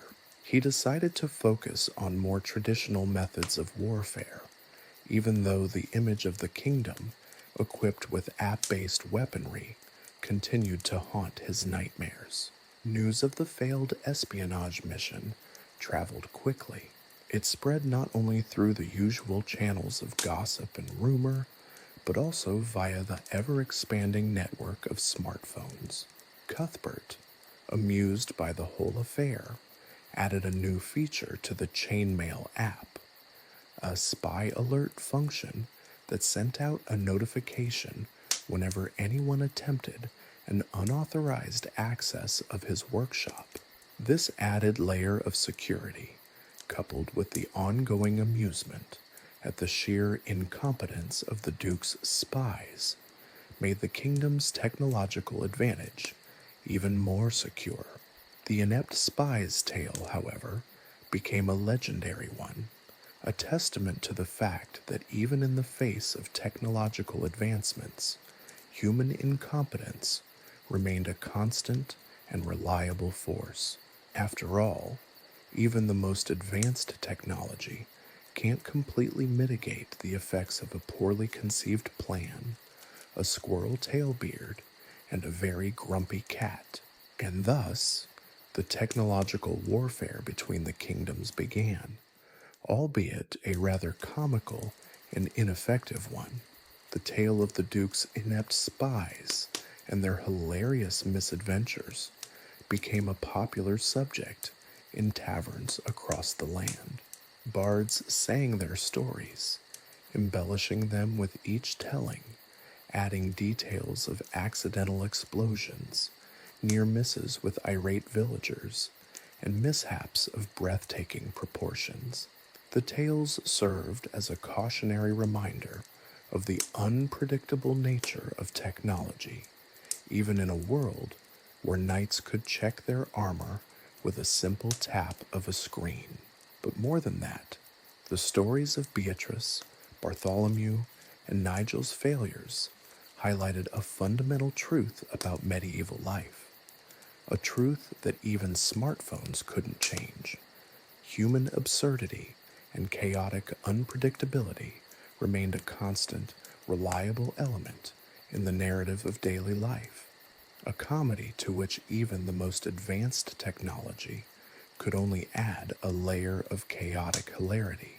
In the story of the great technological war, which never truly began, lived on, a reminder that some battles are won not by technological prowess, but simply by the sheer, unadulterated incompetence of the enemy. King Theodore, a man whose wisdom was often overshadowed by his fondness for elaborate hats and even more elaborate pronouncements, surveyed his kingdom. The introduction of smartphones, while initially met with bewildered amusement, had yielded both unexpected boons and equally unexpected calamities. The Rat Tracker app had proven invaluable in keeping the royal kitchens rodent-free, a feat previously accomplished only through the heroic efforts of several highly motivated cats and a rather grumpy cook named Agnes. The siege engine planner, however, had caused a minor international incident when a misplaced decimal point resulted in the accidental launching of a catapult projectile directly into the neighboring kingdom's royal cabbage patch. The resulting diplomatic fallout was still ongoing, involving an exchange of strongly worded letters and even stronger smelling cheeses. And then there were the peasants. Oh, the peasants. Initially, they'd been enchanted by the novelty of the devices, using the Monastery Messenger app to send surprisingly detailed descriptions of their latest harvest woes to various monastic orders. But soon, a new affliction had taken hold: smartphone addiction. Fields lay fallow, livestock went unfed, and the once robust rhythms of medieval life were replaced by a pervasive and unsettling stillness, punctuated only by the rhythmic tapping of tiny fingers on glowing screens. King Theodore, a man who valued a good harvest above all else, except perhaps a well-polished suit of armor, knew he had to act. And so, with a flourish of his quill and a dramatic sigh that could be heard throughout the castle, he issued the royal decree regarding the prudent and orderly utilization of handheld technological marvels, commonly known as the phone decree. This decree, a masterpiece of bureaucratic obfuscation, was a tome of such complexity and baffling detail that even the royal scribes needed a series of flowcharts and a small team of mathematicians to understand it. The first clause, for instance, stipulated the precise angle at which a smartphone should be held while engaging in prayer, a minimum of 45 degrees, with deviations subject to a fine payable in bushels of wheat. Another clause detailed the appropriate etiquette for using the chainmail app during a joust, no peeking at your opponent's stats during the pre-battle introductions, under penalty of disqualification and public humiliation. A particularly perplexing section outlawed the use of selfie sticks within 5 leagues of a royal castle, a decree prompted by an unfortunate incident involving a runaway drone and a startled royal falcon. The decree further mandated the establishment of a new governmental department, the Office for the Regulation and Oversight of Handheld Digital Devices, OROHD, pronounced OROHID, which prompted considerable amusement among the court jesters. This department, headed by Sir Reginald the Redundant, a man whose title perfectly reflected his personality, was tasked with the enforcement of the phone decree. Their methods were as convoluted as the decree itself. They employed teams of inspectors, known as digital vigilantes, who patrolled the countryside, armed with measuring devices, protractors, and an alarming number of strangely shaped rulers. These inspectors, armed with the authority to confiscate phones and impose fines, were often found arguing amongst themselves about the proper interpretation of the decree's more esoteric clauses, causing more disruption than they prevented. One particularly infamous incident involved a 3-day standoff between a digital vigilante and a farmer who insisted he was merely checking his Weather Witch app for an accurate forecast, and that the angle of his phone was entirely compliant with the decree. The debate was only resolved when a passing goat ate the vigilante's official measuring device, thus rendering the entire inspection moot. The decree's impact on the peasants was predictably catastrophic. Interpretations of the regulations were wildly divergent. One village concluded that the decree prohibited the use of smartphones after sundown, leading to nightly gatherings where villagers exchanged hushed whispers and smuggled glances at their glowing screens.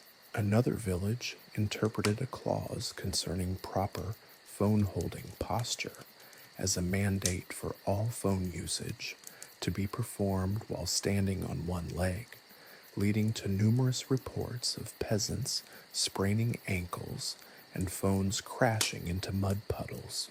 The blacksmith Cuthbert, meanwhile, found himself overwhelmed with requests for modifications that would make his phones compliant with the decree. He designed a series of ludicrously complicated attachments: miniature prayer stands for phones, tiny jousting helmets for phone screens, and self-righting mechanisms to ensure proper device alignment. These creations, while technically complying with the decree, were so impractical that they rendered the phones almost entirely useless. Cuthbert's attempts at compliance were even documented in the new chainmail update. A new feature allowed users to document and share their interpretations of the decree, leading to a chaotic, hilarious, and frequently incomprehensible online forum.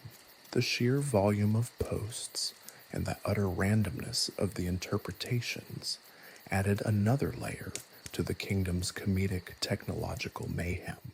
Even the Duke of Malvoisie, after recovering from the shock of the botched espionage attempt, found himself bewildered by the decree. His attempts to subvert the new rules with a cunning technological counterattack were thwarted by his own spies' continued incompetence. Their latest plan, to create a virus that would render all phones compliant with his own, far less rigorous standards, resulted in several exploding turnips, the accidental deletion of the royal phone directory, and the temporary incapacitation of the royal pudding chef, a crucial role during times of both peace and war. King Theodore, observing the utter chaos ensuing from his own decree, began to reconsider his approach. The sheer volume of complaints, coupled with the alarming rise in sprained ankles among his subjects, suggested that perhaps a less nuanced approach might be in order. Perhaps a simple, straightforward rule, use phones responsibly, might be more effective than a multi-volume treatise on smartphone etiquette. But for now, the kingdom continued to navigate the bewildering landscape of technological advancement, stumbling through a quagmire of regulations, misinterpretations, and the enduring hilarious incompetence of both its citizens and its leadership. The tale of King Theodore's phone decree became another hilarious chapter in the kingdom's ongoing saga of accidental technological mayhem, a testament to the enduring power of human absurdity in the face of technological progress. The initial chaos surrounding the royal phone decree, however, unexpectedly gave rise to a wave of ingenious applications for the smartphones. While the nobility struggled with the complexities of the regulations, the peasantry, ever resourceful, began to exploit the technology in ways that even the most forward-thinking inventors couldn't have foreseen. Agnes, the aforementioned grumpy cook, for example, discovered that the camera function on her phone was remarkably effective at documenting the quality of the royal vegetables, leading to a dramatic reduction in subpar turnips and an increase in the royal chef's efficiency. Her detailed photographic evidence of worm infestation, presented to the royal steward on her phone, prompted a complete overhaul of the royal garden's pest control system, leading to an unprecedented bounty of vegetables. This unexpected success spurred others. Bartholomew, a farmer known more for his stubbornness than his ingenuity, found that the Weather Witch app, once a source of contentious debate with digital vigilantes, was surprisingly accurate in predicting crop yields. He started sharing his data with neighboring farmers, creating a rudimentary but surprisingly effective early warning system for droughts and floods. This unexpected collaboration, born from a shared frustration with the overly complicated phone decree, led to a significant increase in crop production across the kingdom. Suddenly, the same app that had almost instigated a riot was revolutionizing agriculture. The construction industry also benefited from the accidental advent of the smartphone. The siege engine planner, initially a source of international incident, proved to be a remarkably useful tool for precise measurements and the coordination of building projects. Cuthbert, the blacksmith whose phone modifications had become the stuff of legend, discovered that the app could be used to create incredibly detailed blueprints, leading to the construction of a magnificent new bridge. A structure so perfectly designed and efficiently built that even Sir Reginald the Redundant was momentarily speechless. The impact of the phones extended far beyond practical applications. Entertainers discovered new and unexpected ways to utilize the technology. Traveling minstrels started using the recording function to capture and share their performances, creating a network of digital music that spread across the kingdom at an unprecedented rate. Even the royal jester, whose comedic timing was always questionable, started using the video recording function to document his, admittedly still questionable, jokes. His hilarious mishaps, filmed with surprising clarity and shared throughout the court via the Monastery Messenger app, became an unexpected hit, prompting calls for a Jester Cam app dedicated to his antics. The Rat Tracker app, initially designed for tracking rodents, found a new niche in the detection of rogue sheep, a frequent problem in the kingdom's vast pastures.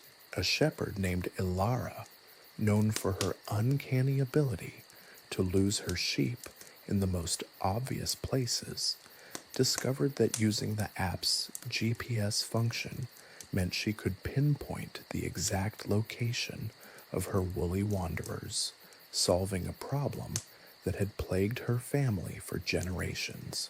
Her success led to a surge in the use of the app among shepherds, dramatically increasing the efficiency of sheep herding and reducing the number of lost sheep and the subsequent scoldings from irate farmers. The unexpected surge in technological innovation, however, created its own set of complications. The sudden increase in data traffic overwhelmed the already precarious network system. The windmill-powered charging stations were constantly overloaded, causing minor power outages throughout the kingdom. The demand for skilled technicians capable of handling smartphone repairs far exceeded supply, leading to the rise of a new class of highly paid phone repair gurus, whose services were often as expensive as a small castle. This new technological boom also spawned a unique form of social interaction. Phone circles, where villagers gathered to share apps, tips, and stories, became increasingly common. These gatherings replaced traditional village gatherings, sometimes resulting in hours of heated debates on the finer points of weather witch accuracy or the optimal angle for a smartphone-aided prayer session. Moreover, the unexpected boon in agricultural output led to a surplus of food, prompting a renewed interest in medieval culinary arts. The royal cooks experimented with the newfound abundance of vegetables, inventing recipes that would have been unimaginable just a few months prior. The introduction of smartphones, initially seen as a catastrophic intrusion of modern technology into a medieval setting, had ironically given rise to a period of unprecedented creativity and innovation. The siege engine planner, no longer confined to war strategies, found unexpected use in designing intricate and efficient irrigation systems. Villages once plagued by water scarcity began to flourish thanks to the perfectly planned canal systems. This resulted in an unprecedented boom in agricultural production and a drastic reduction in food shortages across the kingdom. The farmers, once struggling with the phone decree, were now hailed as innovative leaders of a new technological era. The unexpected applications of smartphones transcended practical uses, even influencing the arts. Artists found they could use the phone's camera to capture intricate details and textures, allowing them to create remarkably realistic tapestries and paintings. The speed and ease of capturing images revolutionized the artistic process. The vibrant tapestry depicting King Theodore's ill-fated attempt to use a drone for aerial inspections of the royal cabbage patch became a masterpiece, showcasing both the absurdity of the situation and the beauty of the unexpected. However, the technological advancements weren't without their flaws. The sudden influx of information led to a widespread phenomenon of information overload. Villagers, accustomed to a slower pace of life, found themselves overwhelmed by the constant stream of data from their smartphones. The chainmail app, designed for communication amongst knights, was now flooded with endless streams of weather reports, farming tips, and even recipes. This led to a new form of medieval stress, often manifested through sudden outbursts of frustration and a widespread craving for simpler times, a time before glowing screens and endless notifications. Despite these setbacks, the unexpected consequences of the smartphone's arrival transformed the kingdom. From improved agriculture and construction to new forms of art and entertainment, the kingdom embraced the technology, adapting it to fit their medieval needs.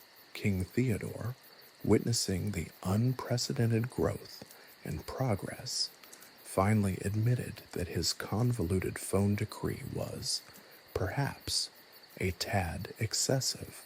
While he maintained it remained on the books, mostly for the amusement of the court jesters, he allowed for a more flexible interpretation, acknowledging the ingenuity and resilience of his subjects.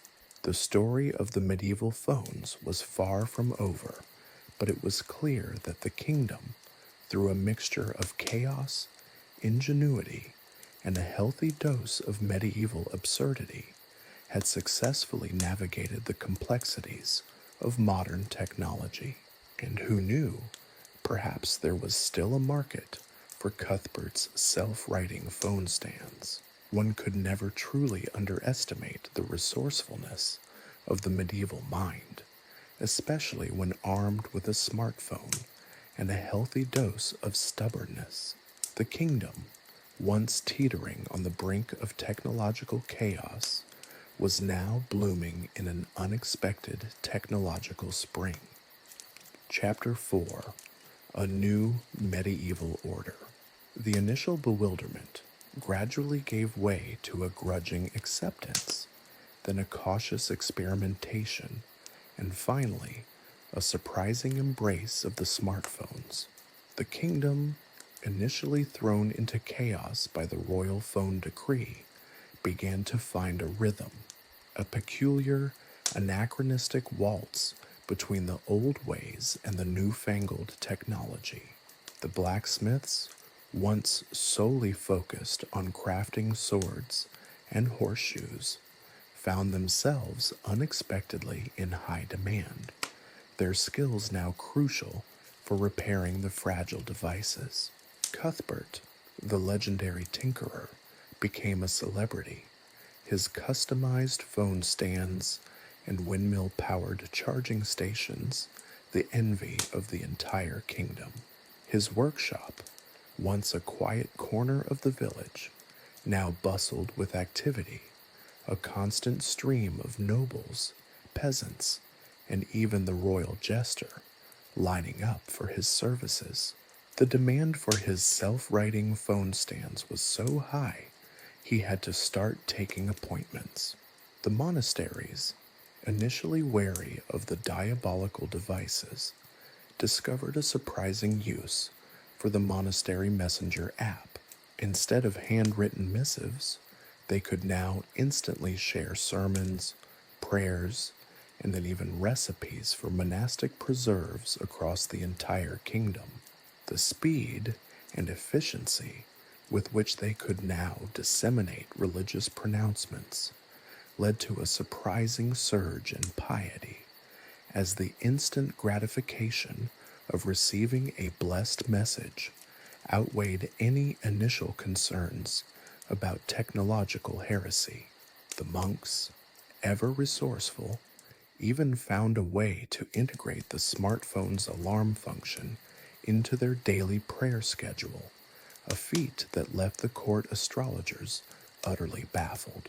The transformation wasn't limited to the practical applications. A new form of art emerged, phonography, as it was called. Artists discovered the power of the camera, capturing the beauty of the kingdom in ways never before imagined. Tapestries now featured stunningly realistic depictions of landscapes, portraits, and even the occasional comical depiction of King Theodore struggling with his touchscreen. The royal tapestry weavers, once a traditional guild, were now employing smartphone cameras to copy the exact details of the most stunning scenes in the kingdom, revolutionizing the production of royal tapestries. Even the notoriously stubborn farmers, initially resistant to the technology, began to appreciate its usefulness. Bartholomew, and after mastering the intricacies of the Weather Witch app, became a local celebrity, his weather predictions as accurate and eagerly awaited as the annual harvest festival. His phone, adorned with custom-made leather cases crafted by Cuthbert, became a symbol of his newfound technological prowess. The accuracy of the app led to better crop planning and reduced losses from unexpected weather events, increasing the overall prosperity of the farming community. Bartholomew's unexpected success inspired other farmers to adopt the technology, leading to a significant improvement in agricultural practices across the kingdom. The impact of smartphones extended into social life as well. Phone circles, informal gatherings where villagers shared apps, tips, and stories, became a common sight, replacing the traditional village gatherings around the bonfire. These gatherings, however, weren't without their amusing side effects.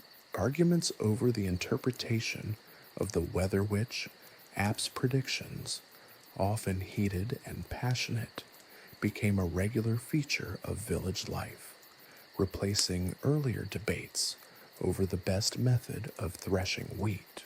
The sudden influx of information and new ways of communicating led to a cultural blending, seamlessly melding the traditional storytelling sessions with the sharing of digital images and videos.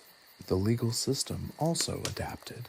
The royal courts now relied on recorded evidence from smartphones to resolve disputes.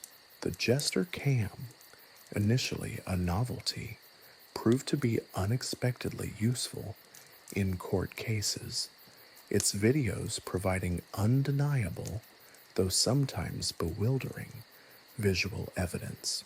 The jester, whose pranks were formerly merely entertaining, now found his recordings held significant legal weight, unexpectedly becoming the kingdom's most prolific visual evidence provider. Yet, the integration wasn't without its bumps. The sudden demand for electricity, even if generated by windmills and occasionally malfunctioning water wheels, created its own set of challenges. Power outages, often caused by overuse of the increasingly popular Monastery Messenger app, became a common occurrence. The royal court was frequently plunged into darkness as the monks attempted to share the latest sermon simultaneously. Furthermore, the kingdom's network infrastructure, based on a network of carrier pigeons and surprisingly effective messenger boys, struggled to keep up with the increased data traffic. The pigeon post was often seen as more reliable. The unexpected challenges, however, spurred ingenuity. The Siege Engine Planner app, originally designed for military applications, was repurposed to optimize the design of the kingdom's windmill-powered charging stations. The result was a more efficient and reliable power grid, capable of handling the increased demand for electricity. A new generation was growing up, completely fluent in both the medieval customs and the new technology. Children learned to use smartphones alongside their traditional skills, a blend of archery and app-based education. Their parents, though initially resistant, began to appreciate the benefits of the new technology, using it for everything from managing their farms to tracking their children's whereabouts. The smartphone was no longer a disruptive force, but an integral part of their lives. The kingdom, once divided by the royal phone decree, was now united by its unexpected technological revolution. The phones, initially a source of chaos, had become a catalyst for innovation, adaptation, and a surprisingly successful blend of old and new. The kingdom's story, once a tale of technological upheaval, had transformed into a humorous, if somewhat chaotic narrative of successful cultural integration.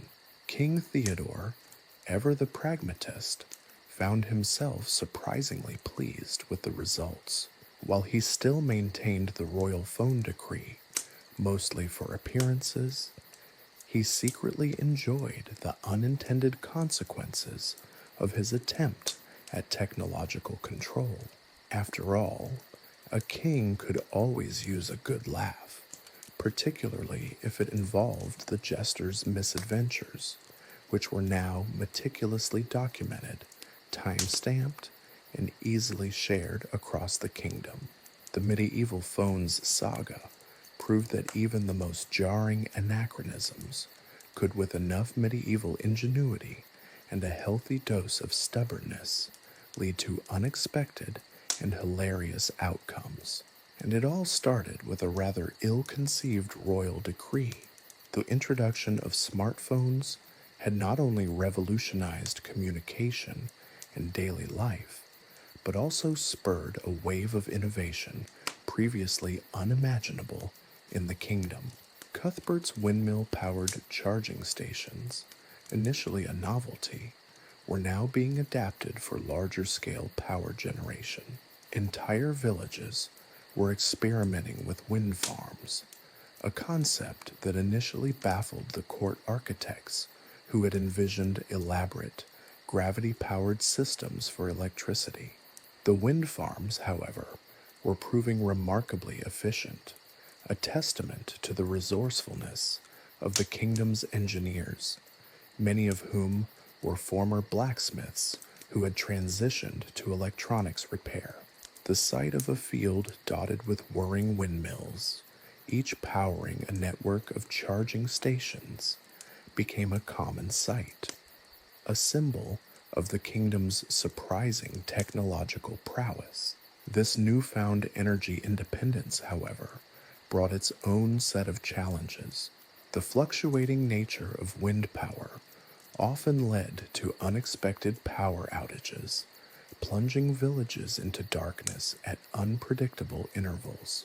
This led to the creation of a new profession: power predictors, individuals who attempted to forecast power availability based on wind speed and the collective usage of the Monastery Messenger app, often with hilariously inaccurate results. Their predictions, delivered through a system of town criers and surprisingly well-maintained carrier pigeons, became a source of amusement and occasional frustration, adding a layer of unpredictability to daily life.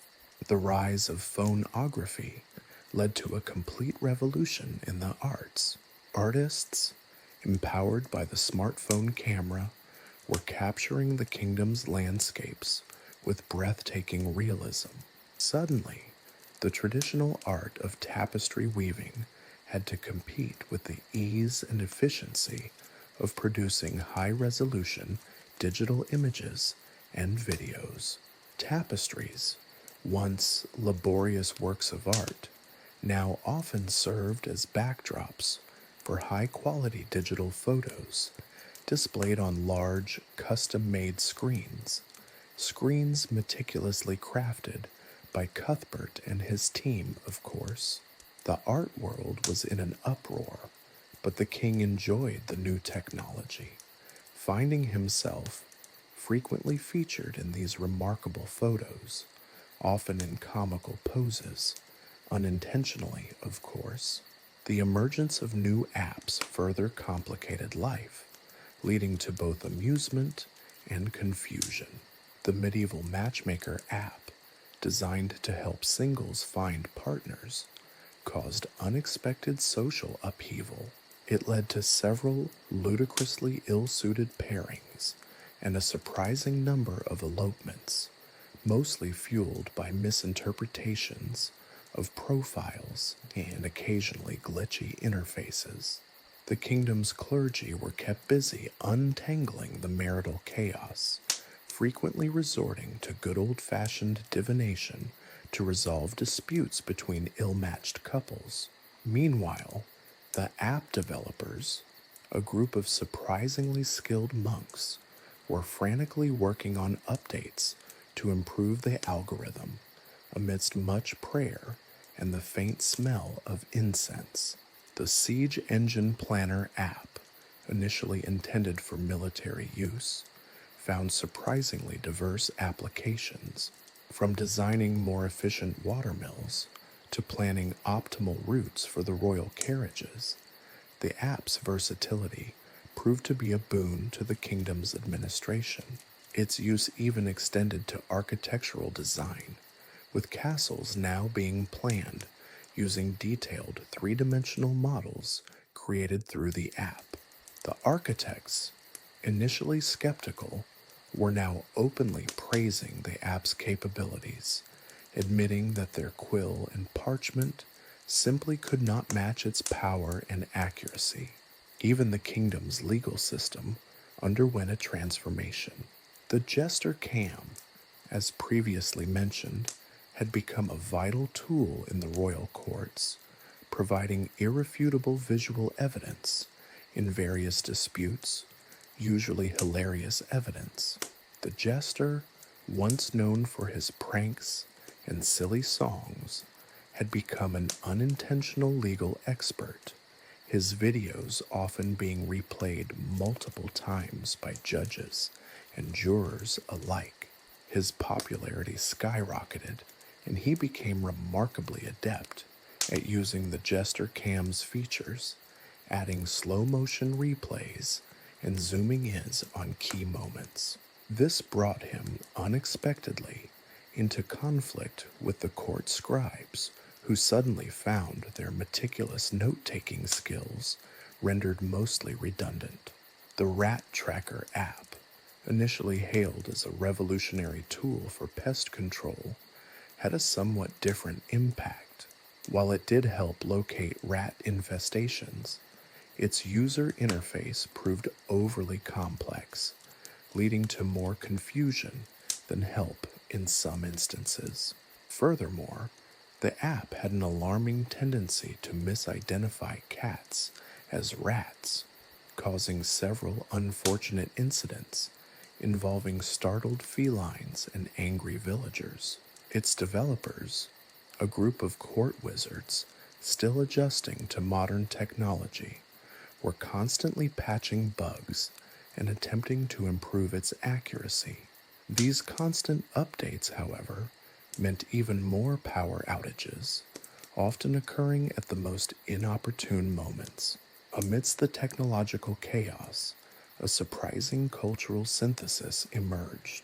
Traditional medieval customs mingled seamlessly with the new digital world. Storytelling sessions now often featured smartphones, displaying images and videos that enhanced the narratives. The blacksmiths, now masters of both metalwork and electronics repair, held regular workshops where they taught their apprentices both traditional skills and the finer points of smartphone maintenance. The line between the old and the new was becoming increasingly blurred, creating a unique blend of tradition and technology. The kingdom's education system adapted as well. Schools now taught both traditional subjects and digital literacy, a blend of calligraphy and coding. Children, growing up in this technologically infused society, were remarkably adept at navigating both the old and the new worlds. They used smartphones to communicate with their families, while simultaneously learning to ride horses and wield swords. The generations gap was surprisingly minimal, with parents and children bonding over shared app usage and technological challenges. The impact of this technological revolution was felt far and wide. The kingdom's economy experienced a surge in growth, thanks to the improved efficiency of its industries and agricultural practices. The rise of new professions, electronics repair technicians, software developers, mostly monks, and power predictors, added to the diversity of the kingdom's workforce. The kingdom, once a symbol of traditional medieval life, had transformed into a unique, technologically advanced, and rather comical society, a bizarre blend of the past and the future. This blend, while initially chaotic, had fostered innovation, resilience, and ultimately a unique cultural identity. King Theodore, despite his initial reservations, had secretly come to relish this new, unpredictable reality. The kingdom's story, once a tale of technological upheaval, had become a humorous epic of adaptation, resilience, and a rather unconventional form of progress. The future, it seemed, was not just digital, but hilariously medieval. The grand banquet hall buzzed with the low hum of 100 charging smartphones, a stark contrast to the clinking of goblets and the murmur of conversation. Sir Reginald, his usually pristine armor slightly smudged with blackberry juice, a casualty of the royal recipe app's unexpectedly sticky digital instructions, leaned back, a weary sigh escaping his lips. He swiped through his chainmail app, a sheepish grin spreading across his face as he scrolled past a notification about a jousting tournament he'd completely forgotten about. The app, initially intended as a scheduling and communication tool, had become a source of constant reminders, alerts, and notifications, to the extent that knights were routinely penalized for being too busy checking their phones during training. Lady Beatrice, ever the pragmatist, adjusted her digital crown, a rather elaborate 3D printed affair, and chuckled. "Remember when we thought these phones would simplify life?" she asked, her voice carrying over the din. I've never been so overwhelmed by notifications, never had to deal with more logistical complications, more unexpected software updates, or more absurdly pointless arguments over app functionality than in these past few months. Indeed, added Cuthbert, the kingdom's resident tech genius, wiping grease from his hands with a surprisingly clean linen cloth. The Monastery Messenger app almost caused a full-scale war with the neighboring duchy, all because of a miscommunication involving a misinterpreted emoji. It is quite remarkable how a simple smiley face can escalate to nearly a declaration of war. He shook his head, still amused by the memory of the near disaster and the subsequent emergency update pushing the emoji translation feature. The discussion drifted to the plague detector app, a source of both relief and bewilderment. While it had effectively prevented several outbreaks by pinpointing potential sources of infection quickly, its constant alerts, often for non-existent plagues or for mild seasonal colds, had induced a collective state of mild hypochondria. Even the court physician, accustomed to dealing with genuine ailments, had found himself perpetually checking the app for the latest updates, his anxiety levels mirroring the app's erratic alerts. And the medieval matchmaker? Sir Reginald groaned. The number of disastrous pairings it has created is enough to rewrite the entire history of romantic follies. I've even witnessed duels triggered by profile misinterpretations. I mean, who would have thought that a simple typo could lead to bloody conflict? Lady Beatrice raised an eyebrow. It seems that even our technology is susceptible to the same human flaws that have plagued us for centuries.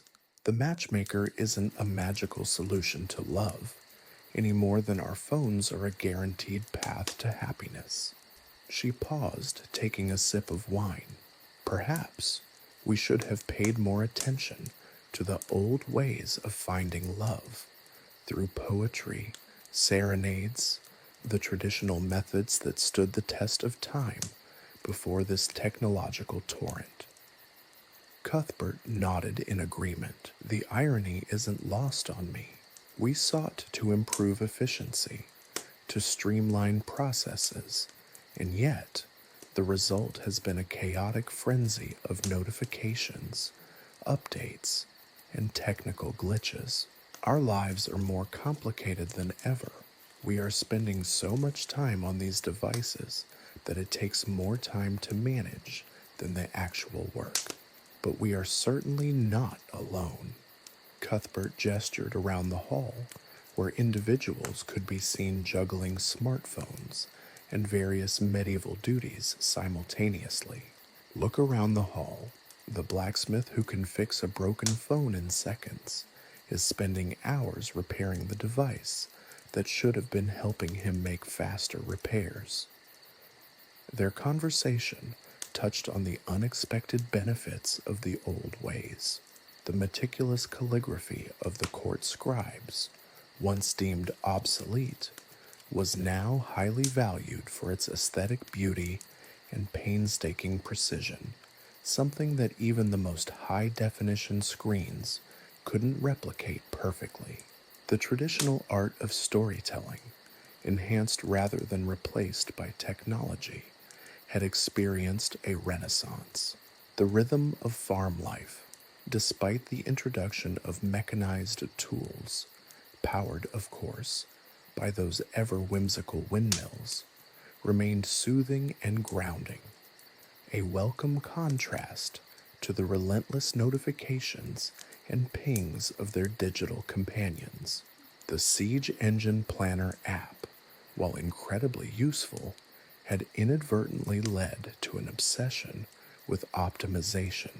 The kingdom's architects, used to relying on their intuition and years of experience, were now enslaved to the app's calculations, losing sight of the beauty and practicality of well-designed, less precise and organic construction techniques.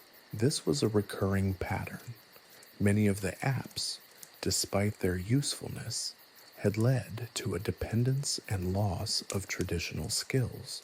Sir Reginald, ever the pragmatist amongst a group of intellectuals, summed up their conclusion succinctly. These phones, Cuthbert, are like enchanted tools, powerful, yes, but prone to misdirection, overdependence, and an unexpected level of chaos. It has shown us that there's a value in the human element, in tradition, and in the simple things in life that weren't improved by technological interference. There's more to life than optimizing efficiency. Maybe even the occasional perfectly imperfect love story, which I am certain doesn't require an app to function properly. Lady Beatrice tapped her digital crown, a thoughtful expression on her face. We've learned that technology can enhance, but not replace, the heart of our culture and our lives. The balance is key, and perhaps a little less screen time might not be the worst thing in the world. Cuthbert, still tinkering with a malfunctioning rat tracker app, nodded slowly. Perhaps you are right. The best way forward lies in carefully integrating this new technology into the traditional framework of our lives. It is a delicate dance, one that will require a lot of trial and error. The next step, of course, is to fix this blasted rat tracker before it misidentifies the royal cat as a rodent again, and to address the issue of those ridiculous emoticons that nearly caused a war. His eyes twinkled with an unrepentant love of technology, despite the undeniable chaos it had unleashed. The future, indeed, was both digital and hilariously medieval, and it was a reality they were learning to navigate one clumsy step at a time, with the occasional burst of laughter at the absurdity of it all. The kingdom's technological experiment was far from over, and they all suspected that there would be plenty of more lessons to be learned in the time to come. This blend of the old and the new, the medieval and the modern, had irreversibly changed their lives, but it had also forged a unique cultural resilience, one that could only emerge from embracing the past whilst navigating the unpredictable tides of the technological future. The years that followed witnessed a curious blending of ancient traditions and modern conveniences. The once pristine scriptoria, where monks painstakingly illuminated manuscripts, now hummed with the quiet whir of printers churning out scrolls, digital texts converted into tangible form, a testament to the enduring power of physical media in a digital age. The art of calligraphy, initially threatened by the rapid influx of digital documents, experienced an unexpected resurgence. The beauty and precision of handwritten script, impossible to perfectly replicate with even the most advanced printing technology of the time, became a mark of distinction, an art form treasured for its unique human touch. Royal decrees, once barked from the balcony of the castle, were now elegantly penned, the digital drafts meticulously crafted and then translated into the timeless elegance of handwritten script. The introduction of the Siege Engine Planner app, initially lauded for its accuracy and efficiency in designing siege weaponry, led to an unforeseen consequence. A generation of architects who were less reliant on intuition and more dependent on algorithms. The very process of siege warfare was affected. Generations of siege engineers had become remarkably proficient at constructing siege engines with limited tools and resources based purely on intuition, experience, and an understanding of fundamental physics. Now, they were completely reliant on algorithms to produce optimized designs. While these algorithms undoubtedly resulted in more efficient siege engines, they simultaneously stifled creativity and innovation, leaving architects somewhat devoid of original ideas, their innovative thinking stunted by the machine learning of the app. This dependency extended beyond warfare to other aspects of life. Farmers, equipped with the crop optimization app, found their fields yielding bumper harvests, yet their understanding of soil types and planting techniques diminished. They had become so reliant on the app's suggestions that generations of farmers lost their practical knowledge of the land. They lacked the ability to adapt to fluctuating conditions outside the app's algorithm parameters. The lack of practical skills, as a result, left generations of farmers dangerously reliant on the technology. A single software glitch had the potential to devastate the entire kingdom's food supply. The medieval matchmaker app, a source of much amusement and occasional disaster, had a lasting impact on courtship rituals. While it did manage to create a few successful unions, mostly among those who treated the app as a light-hearted suggestion rather than a definitive guide to romance, it also contributed to a rise in profile-induced duels, a uniquely medieval phenomenon where disagreements over digital profiles escalated into full-blown sword fights. Indeed, the app had introduced a new layer of complexity to the already precarious art of courtship. The traditional methods of wooing, involving poetry and serenades, were not entirely superseded. They simply became interwoven with the digital realm, creating a hybrid courtship culture that was uniquely chaotic. This was the most interesting aspect of this new era. It proved that the core human elements of love and romance couldn't be entirely mechanized. Even the realm of justice was impacted. The Courtroom Assistant app, designed to streamline court proceedings, instead created a new layer of bureaucratic complexity. Arguments over app functionality were not uncommon, and delays caused by software glitches became a regular occurrence. The very concept of justice was somewhat corrupted as lawyers became more concerned with mastering the app than understanding the nuances of the law, and judges struggled to reconcile the medieval legal system with the unpredictable quirks of the technology. The most unexpected consequence, perhaps, was the rise of a new class of specialists, the medieval tech support personnel. These individuals, possessing a rare combination of technical expertise and medieval sensibilities, were constantly in demand, troubleshooting malfunctioning apps, repairing damaged devices, and mediating disputes arising from technological mishaps. Their roles were critical in mediating the ongoing integration of this new technology into the medieval framework. They were the bridge between the old world and the new, tasked with keeping society afloat amidst the constant waves of technological advancement. Their work went far beyond the basic level of repairing a broken phone. It required extensive knowledge of the medieval system to properly and contextually integrate the technology in a way that would minimize the disruptive effects. The impact of smartphones extended even beyond the immediate generations.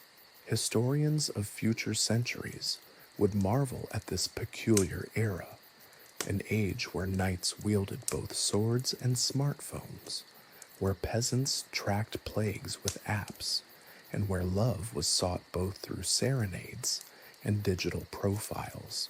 Tales of disastrous app-induced wars, romantic mishaps amplified by digital miscommunications, and court sessions derailed by software glitches would become legendary. The blend of the archaic and the modern created a peculiar blend of historical narratives, creating a unique and easily recognizable era that would be permanently etched in the kingdom's history. This unique cultural hybrid was a testament to the kingdom's ability to adapt and incorporate new innovations without losing its core identity. The legacy of phones, as it came to be known, was a strange paradox, a period marked by both technological chaos and remarkable cultural resilience. It was a time when the traditional rhythms of medieval life were subtly yet profoundly altered by the relentless march of technological advancement, yet the fundamental spirit of the kingdom endured. Generations to come would look back on this era with a mix of bewilderment, amusement, and perhaps a touch of grudging admiration for the resilience of the kingdom's people in navigating the tumultuous waters of technological integration. The legacy of phones served as a cautionary tale and a source of perpetual amusement, reminding future generations of the unpredictable ways technology can both disrupt and reshape the course of history. In essence, the introduction of smartphones to the medieval kingdom didn't simply alter the kingdom, it fundamentally changed the world's perception of the medieval era itself. It introduced a layer of unexpected humor, a layer of absurdist chaos, and ultimately, it fundamentally changed the way people viewed the relationship between tradition and technological advancement. The legacy wasn't just about the technology, it was about the human response to that technology, the adaptations, the resilience, the humor, and the sheer absurdity of it all.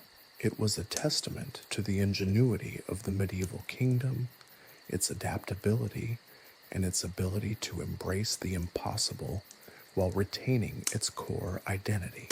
The kingdom's experience served as a profound reminder. The true measure of a civilization doesn't lie in its technology, but in its capacity for adaptation, laughter, and the ability to embrace the unpredictable nature of history.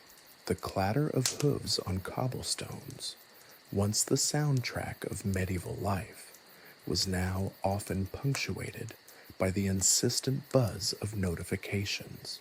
The kingdom, once ruled by monarchs and guided by the church, now found itself subtly governed by algorithms, its rhythms dictated by the relentless updates of 1,000 apps.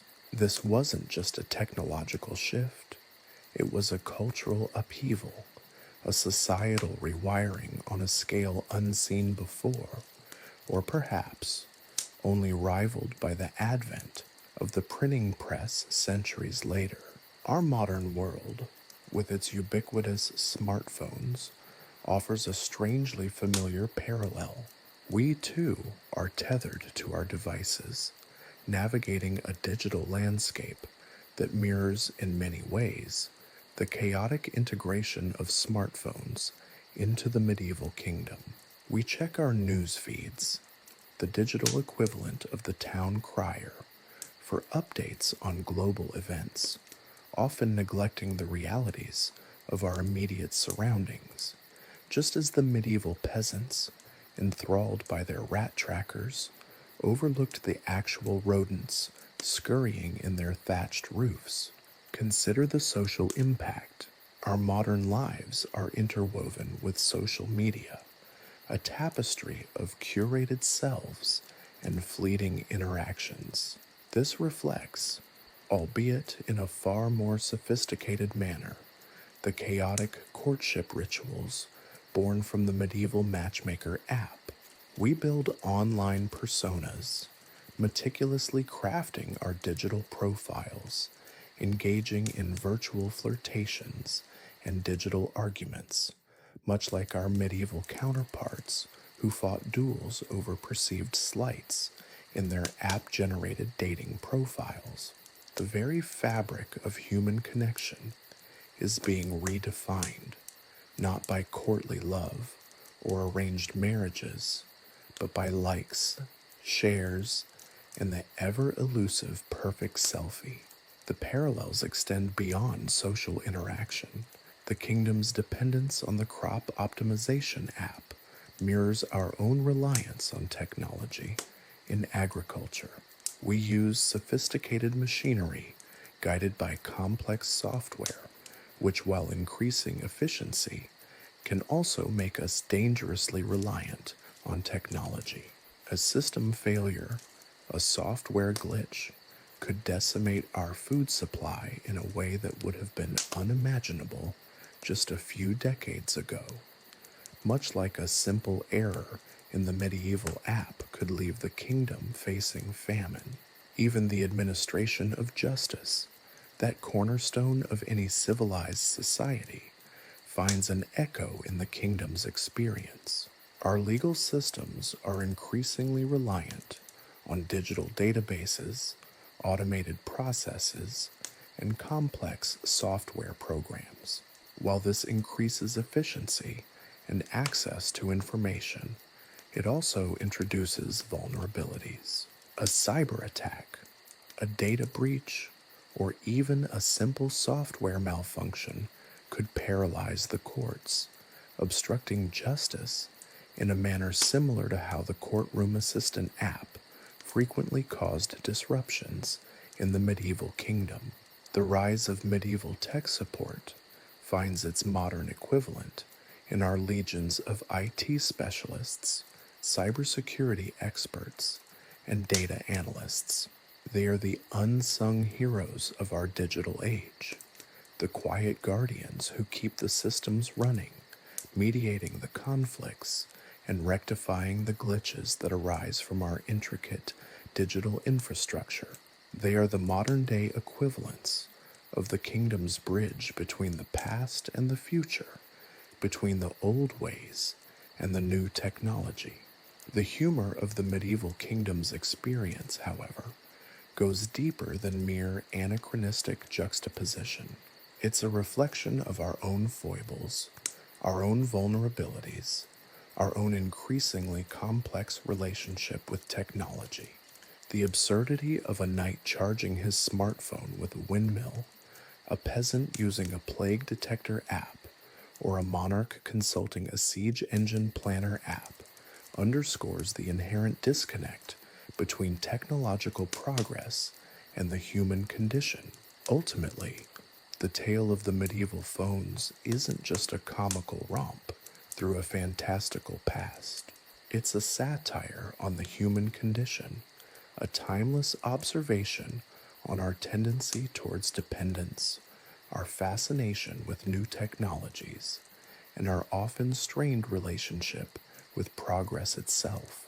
Whether we are navigating the complexities of a medieval court with the assistance of a faulty app, or navigating the intricacies of our modern lives with the aid of smartphones, the fundamental challenges of communication, community, and the pursuit of happiness remain fundamentally human.